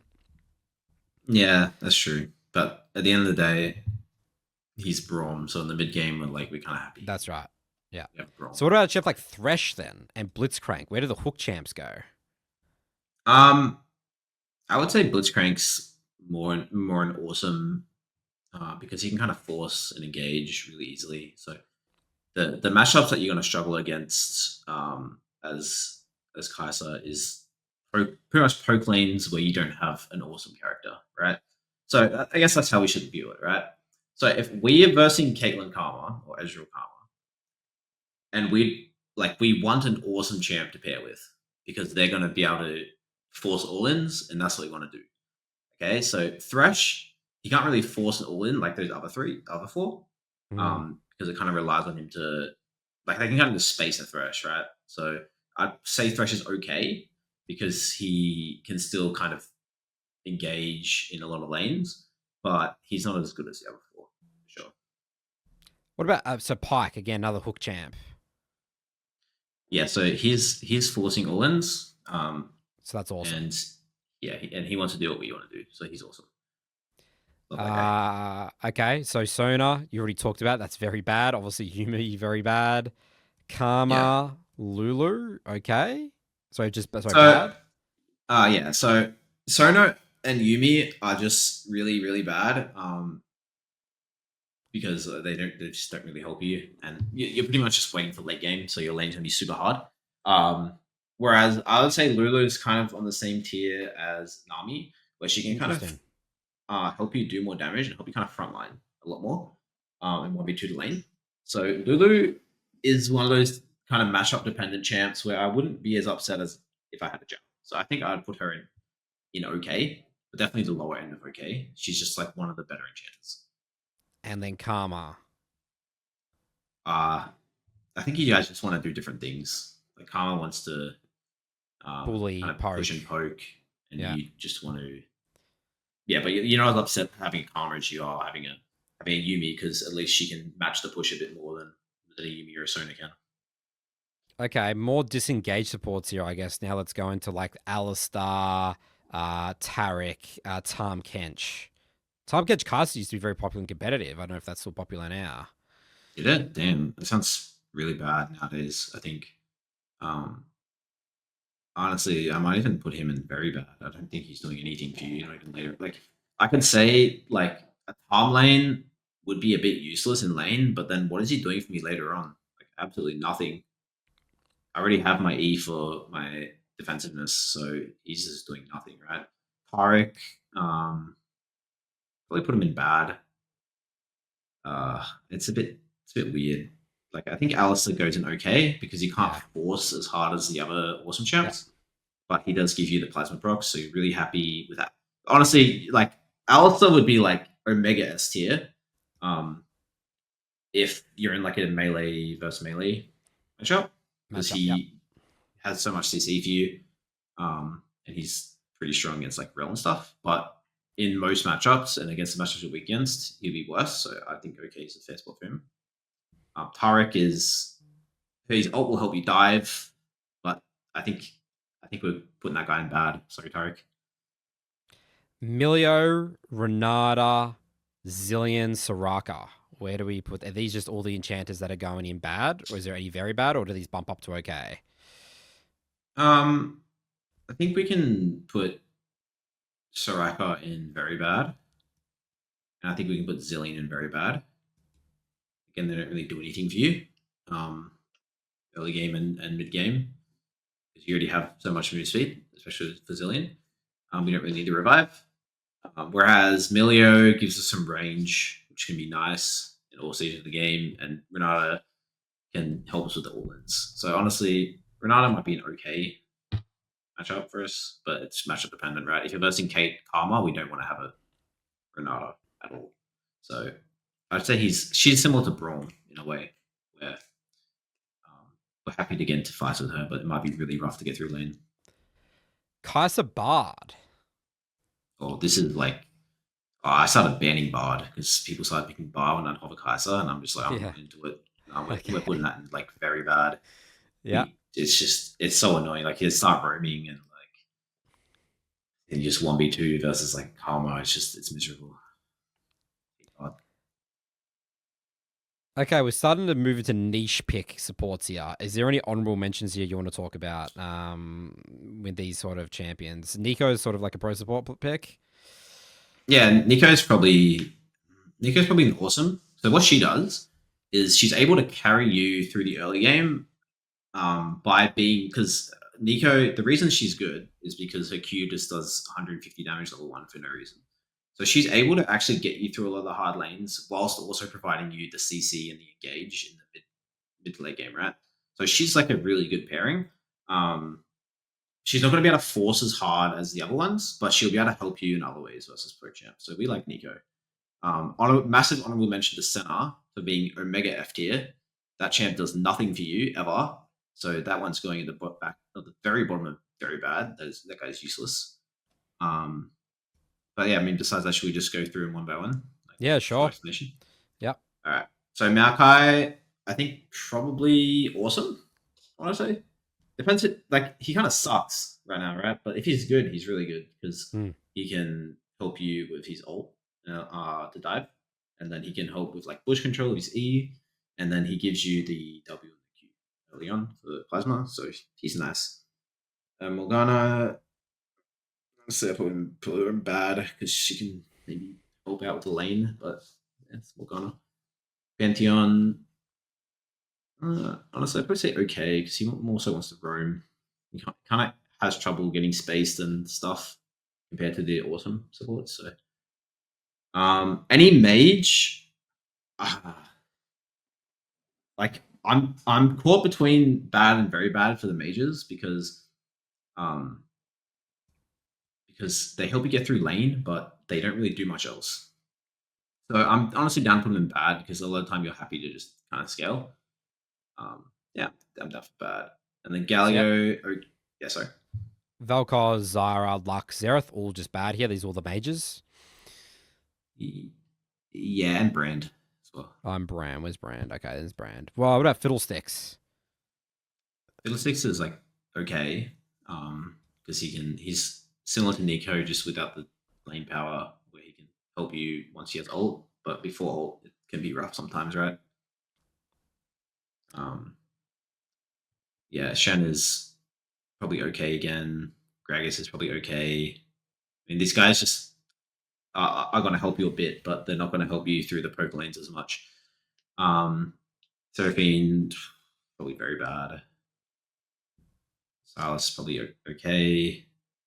It's just a melee bruiser that wants to fight. Set, okay. And honestly, you could probably set an awesome. Nah, you couldn't.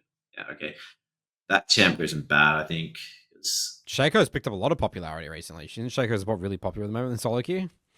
Yeah, it is, but it kind of just you can't really force like the other champs can, and then he wants to roam a lot, so he's not really helping you get through lane all the time. You'd much rather be playing something like Ezreal, right? That can just get through lane happily alone. So yeah. So bad. Yeah, fair for him. And then, Camille. I don't think I've seen a Camille support. Yeah, so Camille's not really a thing. Yeah. Let's just chuck that into our graveyard there. And Mumu? Honestly, Amumu like awesome if he's playable. So I don't know if Amumu support's playable right now, but his passive will help your AP damage, which you get from level 1. Especially with your AP build, will help a lot. And then he's able to just stick to the targets level 1 as well with his Q. So he can help you in the really annoying poke lanes. So I like Amumu a lot. And then Ashe support is probably just very bad, yeah. Yeah. Is Ashe support even a thing anymore? Nah, they've changed. I mean, they've changed Ashe's kit like 400 times to stop it being in support. And I think people still try to play it, but it probably has a negative win rate. All right. So are we happy with this list? Yeah. Yeah. I mean, I do want to say that if you just pick Kaisa every game, no matter what, your support's hovering, just like my own account, you'll have a massive win rate dip. But it is possible. I would definitely avoid the very bad category. The bad category is playable, so if you wake up and you really want to play Kaisa, go for it, man. But you expect the best results of awesome. I haven't really done the stats on my account, but I'm pretty sure the stats when I have one of those 8 supports would probably be 70% win rate, and then with the bad, it'd probably be like 40%, right? Yeah, so there's still a lot of champs. You're still quite versatile, but yeah, this very bad section, obviously. It's not as many champs as I actually initially thought when you talk about enchanters, because yeah, some of these ones are interesting. They sort of pop up into okay, like the Nami, Renata, and Lulu. Yeah. All right, let's now use all the knowledge, Faber, everything we've sort of talked about so far, and let's now compare this to an Emerald player. Okay, so Praedyth, OPGG review. This is our Kaisa that we have found. Emerald 3 currently, peaked at Emerald 2, but pretty much has been hovering, sort of peaked this season. Pretty much been hovering sort of gold to platinum, most of the seasons. Absolute Kaisa fanatic. Kaisa one trick, flat out, 566 games, 51% win rate. We're probably, stuck in Emerald. Like, we need to improve this guy here. So, what are some first things you're noticing here, Praedyth, with looking at builds and OPGG review here? What would you be saying to this Kaisa? Where do I start? I will start with, okay, first off, if you're playing Kaisa in every single game, then you will have worse time having. So you think Kaisa is not a champ you should one trick? Kaisa is a champ you should have in your pool as an 80. He should be probably a 2-trick, right? Play it with something that's better with more enchanters or mage champs, because it is a massive difference between having an awesome support compared to a D tier support or whatever it was, right? So that's probably taking a bit of a hit on his win rate, which is the first thing. And then a thing that's like blaring out to me, it's like pulsing in my eyes right now with these builds. He's kind of decided to take a bit of inspiration from all of our builds and put them together. Yeah, so this one here, Static Shiv, Zhonya's second, i.e. Rage Blade. This just looks like the KFC variety bucket, right? At least, I mean, that one has its benefits. This one is, that's a 25% crit Kaisa. So, the build before, right? So we're going crit, AP, and on hit. We're doing everything we want. So this guy needs to stick to one of the. He needs to stick to one of the builds. Okay, so that's something that is really important, right? If this guy started building correctly, he would probably be just a diamond straight up. I'm not even joking. What do you think about this What's the thought process between this domination secondary? What's going on here? It looks like he's going this lot of games. Domination here. Yep, domination. We do have one inspiration, but the rest of it's like domination. I actually don't mind domination because inspiration got so nerfed. You can go domination if you want. I wouldn't really care because you're still getting the gold, which will help you get a few items, and then the taste of blood will help for the poke lanes, right? Which were really vulnerable against the poke lanes. So I don't really hate it. It's just I think taste of blood is just inferior to the biscuits because the biscuits give you 90 max health. After level 6, if you eat all your cookies, you get 90 max health. So I think inspiration is pretty much better 90% of the time. But I don't really hate his runes. Okay, it's just. Oh wait, no wait. Sorry, he has a PTA as well. Oh, yeah. So why is PTA? So Lethal Tempo. We didn't mention the other ones. Is Lethal Tempo the only one you ever make sense? Like, why would people go press the attack? So press the attack used to be good because you would, for example, you would just auto attack him 3 times, proc the PTA, and then press W, and then you get all your damage just completely front loaded into the guy. So you have a bit more burst earlier on, but you're going to be a lot weaker in the all-ins, and versus like the tankier guys, you want just have to have the lethal tempo, attack speed, plus the proc that you get, or whatever, the bonus damage proc. I don't think the win rate's that much different, but it's just probably slightly worse and slightly less flexible. I think. I mean, if you have a preference, you can do it. I don't really hate it. Okay. Anything else to mention? So yeah, I think that this player here needs to go back into our build section, Praedyth, and just break down the different types of builds. Why? Because again, we literally build in, as you said, crits with like AP, and it's just an absolute mess. Like it literally just seems like he's just picking whatever item. It just feels like every game. Does it look like? Yeah, I mean, any of this? if we want to make like if I want to kind of break down why we build the items we do.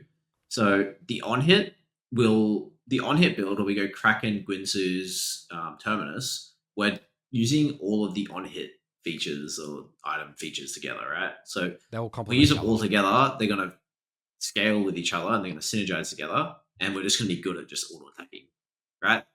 Hmm. Um, if we build crit, we want to build more crit. That one's, I think it needs a bit less of an explanation, right? Crit synergizes with crit.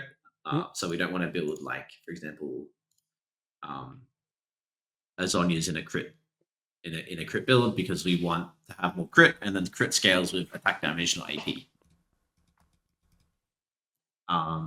And then yeah, for the AP build, we want Static Shiv because Static Shiv is just a bridge item to get our Q evolve and to help us get to our AP items, so we can be strong early game with our Shiv, and then we can go Gwynz's, which gives us a really strong early game, and then we can go to AP items, and that kind of bridges us to the AP section, items section, really. So yeah.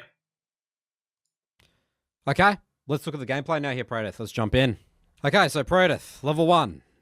You obviously had your strategy where you said you sprint into here and just ward this to help your lane phase go a bit better. What are you thinking about in terms of this matchup here? So we've got an awesome support. We got Raul this game, right? Fantastic. Yep. We're against Kate Renata. How's this matchup going to play out in your eyes? So let's first off, let's ward.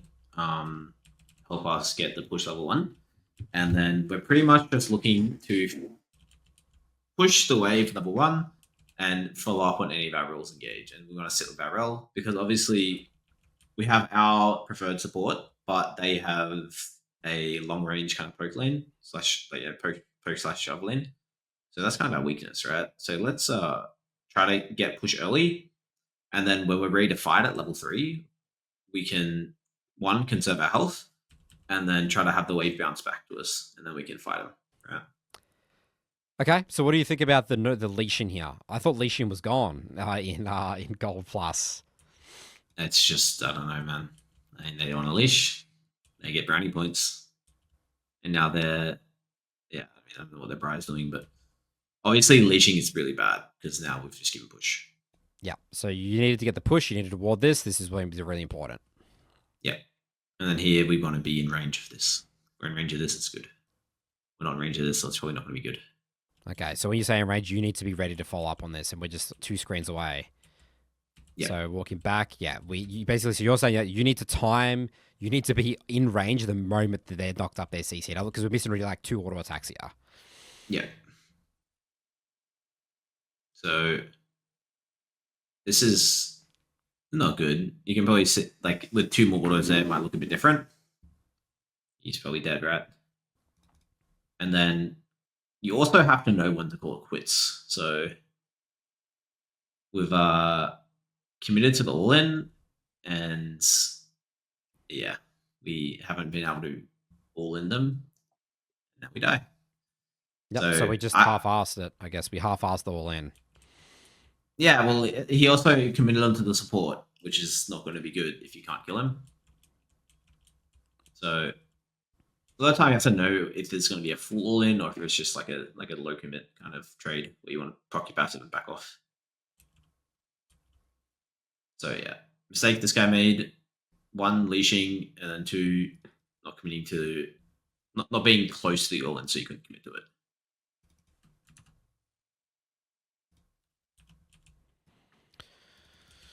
Okay, so this lane phase could maybe start getting rough. We have no summoner spells, and the wave is going to be going towards that direction here. So let's see how this plays out. Yep. I like to slow push here. Deny some minions. 3 minions from that. So we do want to crash this wave, and the reason we want to crash this wave is so it'll then be met in neutral. Okay, so if we crash this wave as fast as we can, then all our minions will die before their minions get here, and then both waves will meet in the center of the lane, and then we can fight, right? We don't ever want to be stuck with the wave here because we can't engage, right? There's a tower right behind them. We need to push this wave right now. So is this where you talk about where you're happy to trade your HP to get this wave in? This is where you'll be like, okay, I'm just spamming a rel, smack this wave, and okay if I lose HP because my only goal is to get this wave in. Is that what you would be happy to do here? No, so I would be happy to give my HP if I want to recall after, but Okay. we're not recalling after. So ideally, what we do here actually is if they want to fight right now with this big wave, we take the fight because we have such a big wave they can't fight into us. Okay. And then like we'll win the fight, right? So then we just push the wave, have it reset neutral. We don't actually want to recall off this because we can't really buy much. So this is a disaster, right? A catastrophe here. Yeah, this is the spot we don't want the wave to be. And I don't really know why this is. Okay. All right. Anyone know why there's an action in my lane? I don't know why. All right. Welcome to Emerald on North America, then I guess. This is not Emerald on North America because I coach people, and I've never seen this from like bronze. Yeah. What's going on? Well, it certainly is. This is certainly an Emerald player, yeah, Praedyth. So That's people crazy. may be tricking you with the VODs they bring in, Praedyth. Yeah, it's not checking the OVGGs. So, yeah, I mean, we just take that. We just take the isolated 1v2 there because that's what looks up for it. All good. Okay, so we sort of salvaged a little bit, I guess, back into this lane. It's not as bad as it could have been. Yeah. So, you happy So, with this buy? yeah, I'm happy. What build would you go this game with your knowledge of Kaisa? Would you go the crit build, the AD on hit, or the AP? So this game, I would be going AD. Yeah, I'll be going AP Kaisa here. I think that will be fine. In Yeah. terms of on hit, I mean, they do have some tanky champs, right? But yeah, I think just flat out the AP build. Would that be correct? Yeah, I mean, I don't know if Mundo's doing AD damage nowadays, right? So Yeah, that's what I think so. I'm pretty sure he does. Yeah.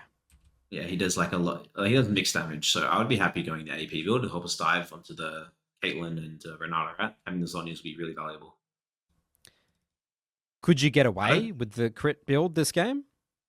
Honestly, you could. I'd probably prefer the on hit build over Okay. the crit build. If we're talking like not me personally, but optimally, I think it's probably better because you have a lot of mixed damage and you get a lot of what's it called? A lot of damage just for the front line, right? Don't really know why we went to the dragon there. If any of my students went to do this, I would be happy. That's a full wave. So we're not doing that, especially as Kaisa. We're going to hit level 6 fast. So let's get the wave first. At least we get the frontline minions first, right? Because that's what holds most of the juice. You're talking about the melee minions. They have give the most experience. Yeah, and that's what we care about right now is experience.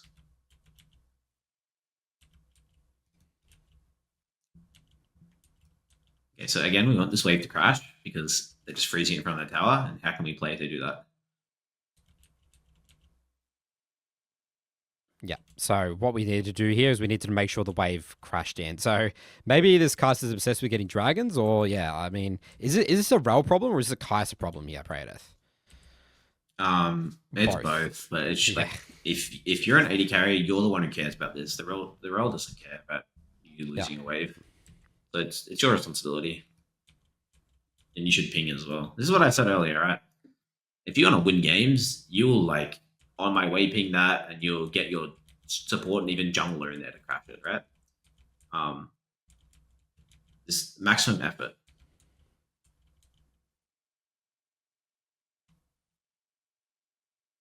And this is good, right? Any fight like this will be good most of the time. It's not good here, but it will be good most of the time.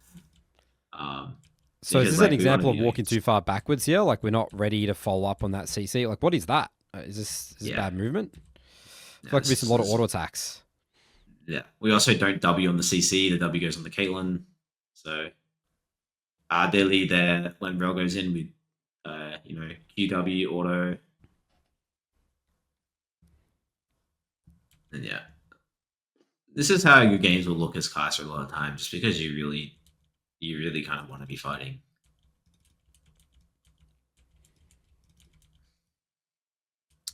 There's a pickaxe and 2 swords. I think he's going Kraken. I want to say he's going Kraken. So that's fine. That's the on-hit one, right? Yeah, he's going. Well, I don't know what this guy's going. He might be going like support at this point. I don't know. Yeah.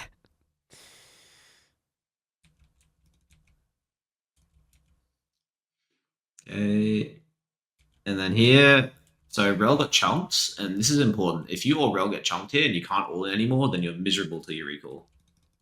So we kind of just need to cop it for a bit and wait for Rel to come back. I'm gonna dive us, never mind. I love this dive from Renata. I think it's fantastic. I like the decision. Execution. But, so imagine if you just kind of put him into the trap there with the Renata Q. Yeah. But yeah, we're not coaching Renata. It's fine. Yeah, I mean, Pasta probably could have played that a lot better as well. She kind of cornered herself, gave Renata the free Q. So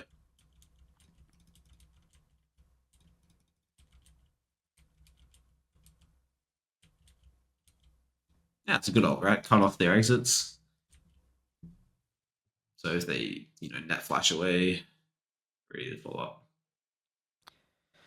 So yeah, I mean, we shouldn't be seeing 37 farm at 10 minutes here, should we? This is the amount of waves that we've missed, right? Roaming to dragons, obviously the early deaths. Like this is obviously not ideal. Yeah, look, like fighting is good, so that excuses maybe 10 of the CS, but the other 30 CS he's missing is just like bad play, right? 40 CS.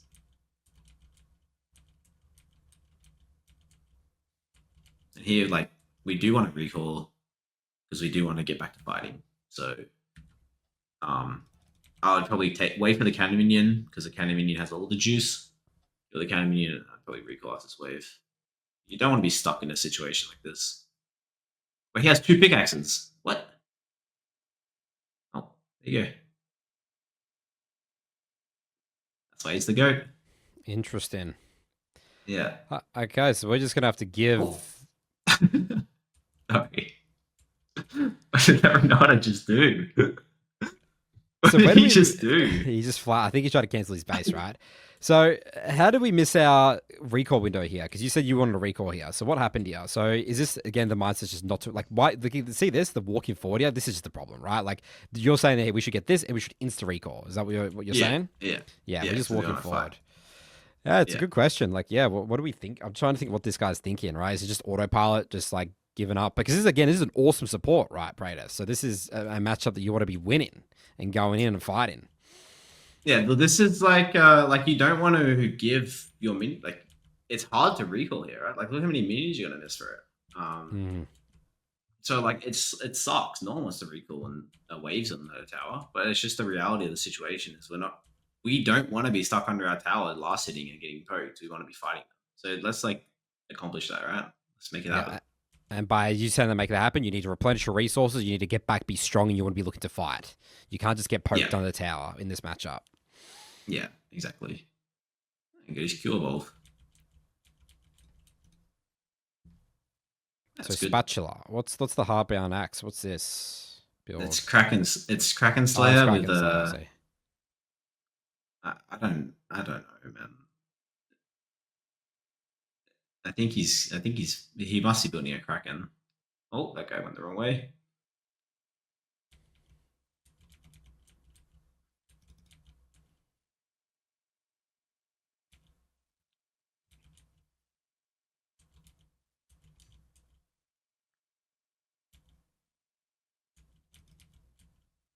And what I'm seeing him kind of not do a lot of the time, I mean, he's doing it now, is you need to input your auto attack and then move because you're so short range. You need to stay on your target a bit more.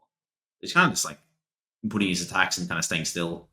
He's not really doing it as fast as you can. See how he's just staying still here? You should cutting forward a bit or back just somewhere because you're so short range. You should be doing that to your advantage. And then something else here I want to highlight that I didn't highlight in that practice tool thing. We can first off, let's vary the damage. We can't get an auto attack cancel with that ult. So if you get ult, so if you auto attack ult and then auto attack again, it'll go off instantly. So if you're just doing a double auto, and that would have killed him, the Kayle there too. If you did that. Okay, so another way you can say it's like an auto attack reset, basically. Your R can you can get because what we saw here was auto then R. Wait, no, that's correct, isn't it? And then auto, isn't that correct? No, so he could be doing it a lot faster than that. So okay, I see. See how you like the second your auto comes out of you want to ult. Okay, I see. So it should be like that. It should instantly R right now, but it's like it's too slow. Okay, I see. Yeah, exactly. And then he E's there. So we obviously want to E before a fight. It's unlikely we want to E at the end of a fight like this. But we're going to utilize losing the attack speed. I see again. As you said, the mindset pre-evolve is used for the attack speed. So when would we use E? It should be we should press E first as well, right? Yeah. I don't think we wouldn't E here, right? Because we don't want to chase. We're already on top of them. We don't want to run away because we're going to kill him, and we don't need the attack speed because he's already like close to dead, right? So the attack speed's not going to be as useful. Yeah. So you're saying we don't even press E there? We're just auto attacking that person. Yeah, pretty much. Obviously, if you had your stealth, you would E, but he's going W max second. So what do you max with the on hit typically? I don't think we covered that. What do you go? You go E or W second for the on hit? For every build that doesn't, for every AD build, you go QE. Yep. The only time you want to be maxing W from level 8 is with the Manamune poke build. Because you're getting pointy E is really crucial for attack speed, and it's really crucial for the cooldown reduction you get. It gives you a lot more ease in fights. So in this, we've decided to walk mid because we don't want to be bot anymore. I kind of respect it. Let's just fight mid. This is what we're going to do, right? This is your champ identity. We love fighting with our team. Exactly. We don't want to be stuck bot when Caitlin's killing us. We should also throw our W there before we flash. Let's try to hit it with W. Let's not rush our summon spells like this.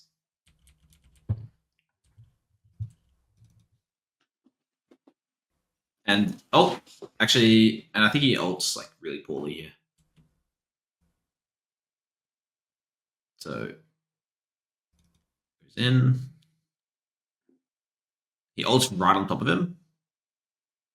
So we should ult to cut off his escape. And we wouldn't have to flash as well. In front of him. So you want to get him ult in front of him or cut off his escape. Yeah, I mean, he ulted right on top of him, so it's bad to do that. We should cut off his escape there. Yes, we absolutely wasted our flash there, right? Yeah. That's definitely a big thing we saw in your gameplay, Praedyth. You were really disciplined on your flash. Yeah, my flash and my ult. I mean, flash isn't as important, but ult definitely is. Oh wow. Oh, what is this combo? Oh, there you go. So this is where Kaisa, again, the short range, I guess, is coming into play. Like, we're just giving this tower, right? Like, this movement is just really sloppy, right? Like, what are we doing? This is really, really, really sloppy. It's like this guy's on autopilot or something like that. Like, there's no way he's playing this poorly. Like, in mode. I'm a bit shocked by this. Yeah, to be honest, I see this a lot though, right? Where people want to greed for their CS, and they'll go up and they'll lose all their health, and now for the next, they have to recall again before they can fight again. Just playing Kaisa, so just don't be afraid to give some CS, so you're just ready to fight instead, right? Another thing as well, if we have static shift there with the AP build, then we can like clear that wave a bit better, right? Helps with our wave clear, helps being stuck on the tower. That's why I like static shift a lot as well.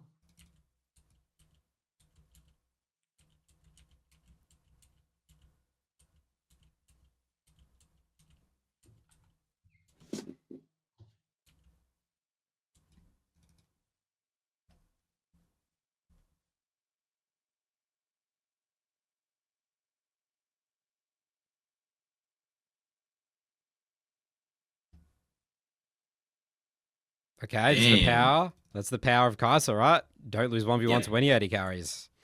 Yeah. He had the jump on us, so it's very scary, but he played it well. I mean, it was a completely isolated fight. He hit his W, so he gets rewarded. Doesn't rush the ult on top of him when he dashes off.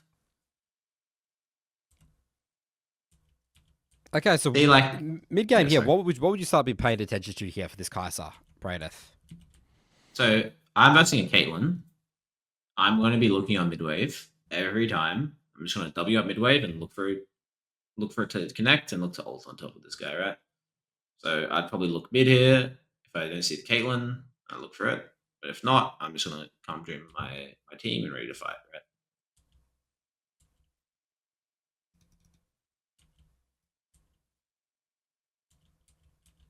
So this guy has a lot of like so many games on Kaisa, he doesn't do the animation cancel as well on the evolve. Just a note.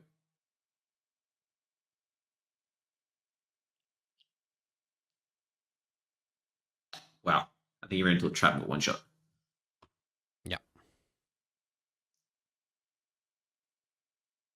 Not much to say there.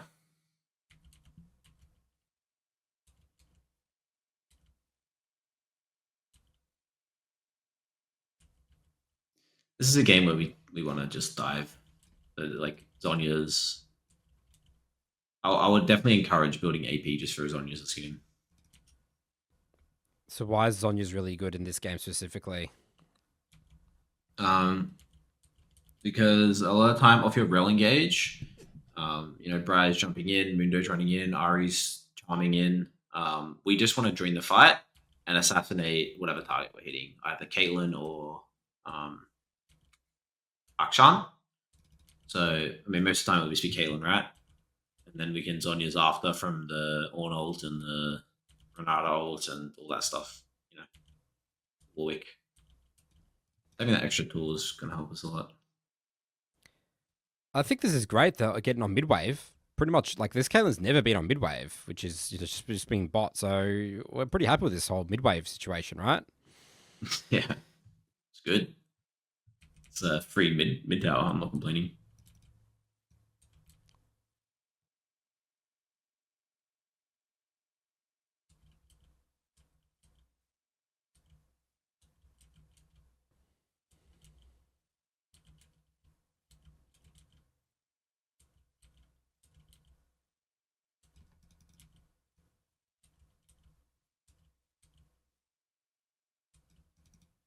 So he's trying to push mid and go to sides. And this is good, right? Probably don't look for this fight because the whole team's coming, but looking to hold the Mundo was good in the first place.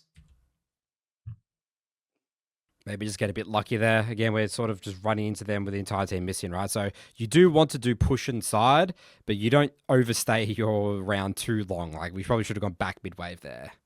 Yeah, exactly. The initial look was good, but we just stayed too long. Even though we killed a boy. And we also like here, I think, we use our ult, so.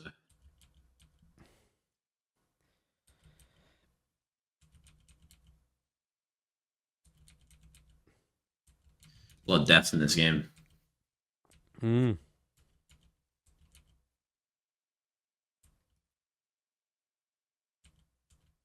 So the whole time here we could have just pushed mid and done the same thing. But we're just kind of giving a lot of mid minis right now. Finally get it.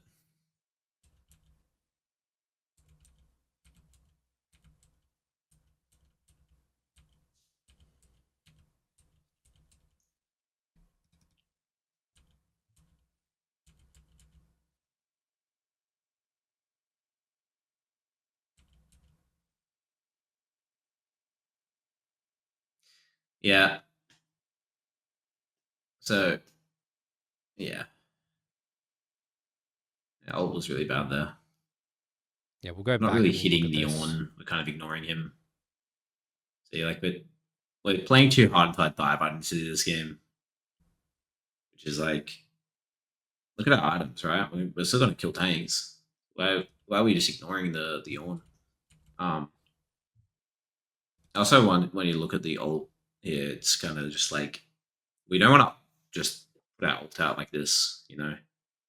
We need to see like no jinx chompers down, no not ult in front of us. This happens like every game I see as well, which is just like I guess it's just awareness and like being too trigger happy. But here, like just hit the front line.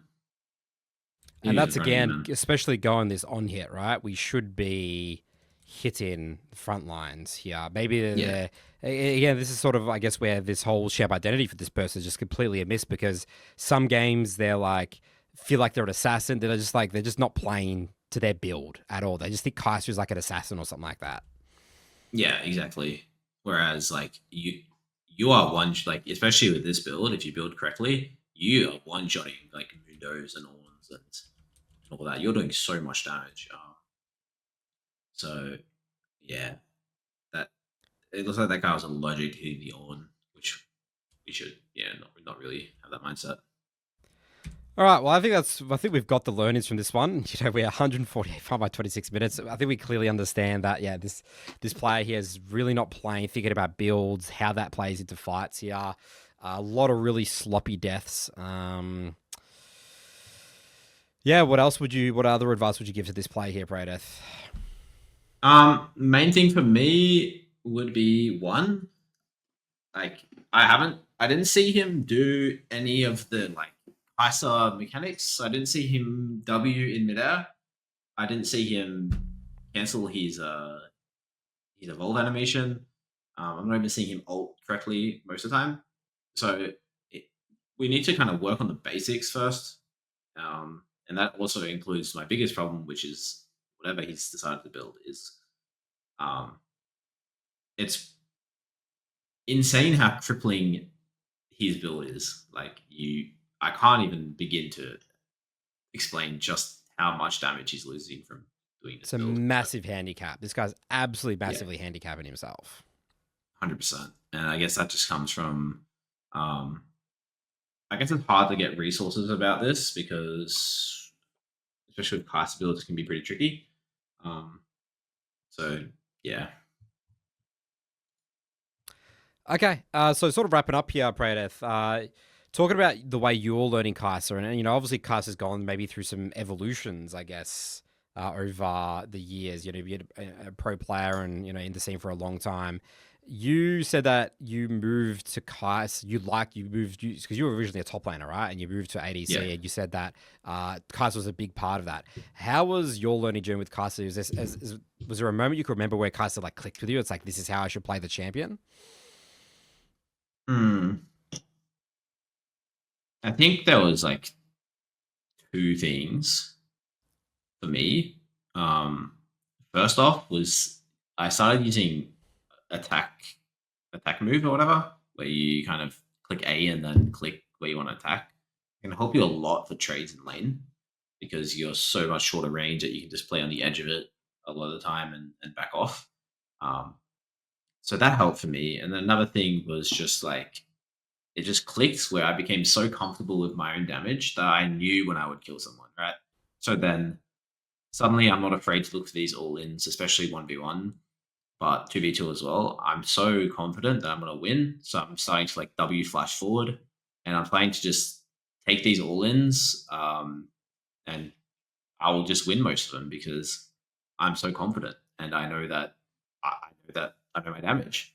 Um, so I think, yeah, so just being confident and knowing how much damage you do. So it comes with reps on games and building correctly and building the same items.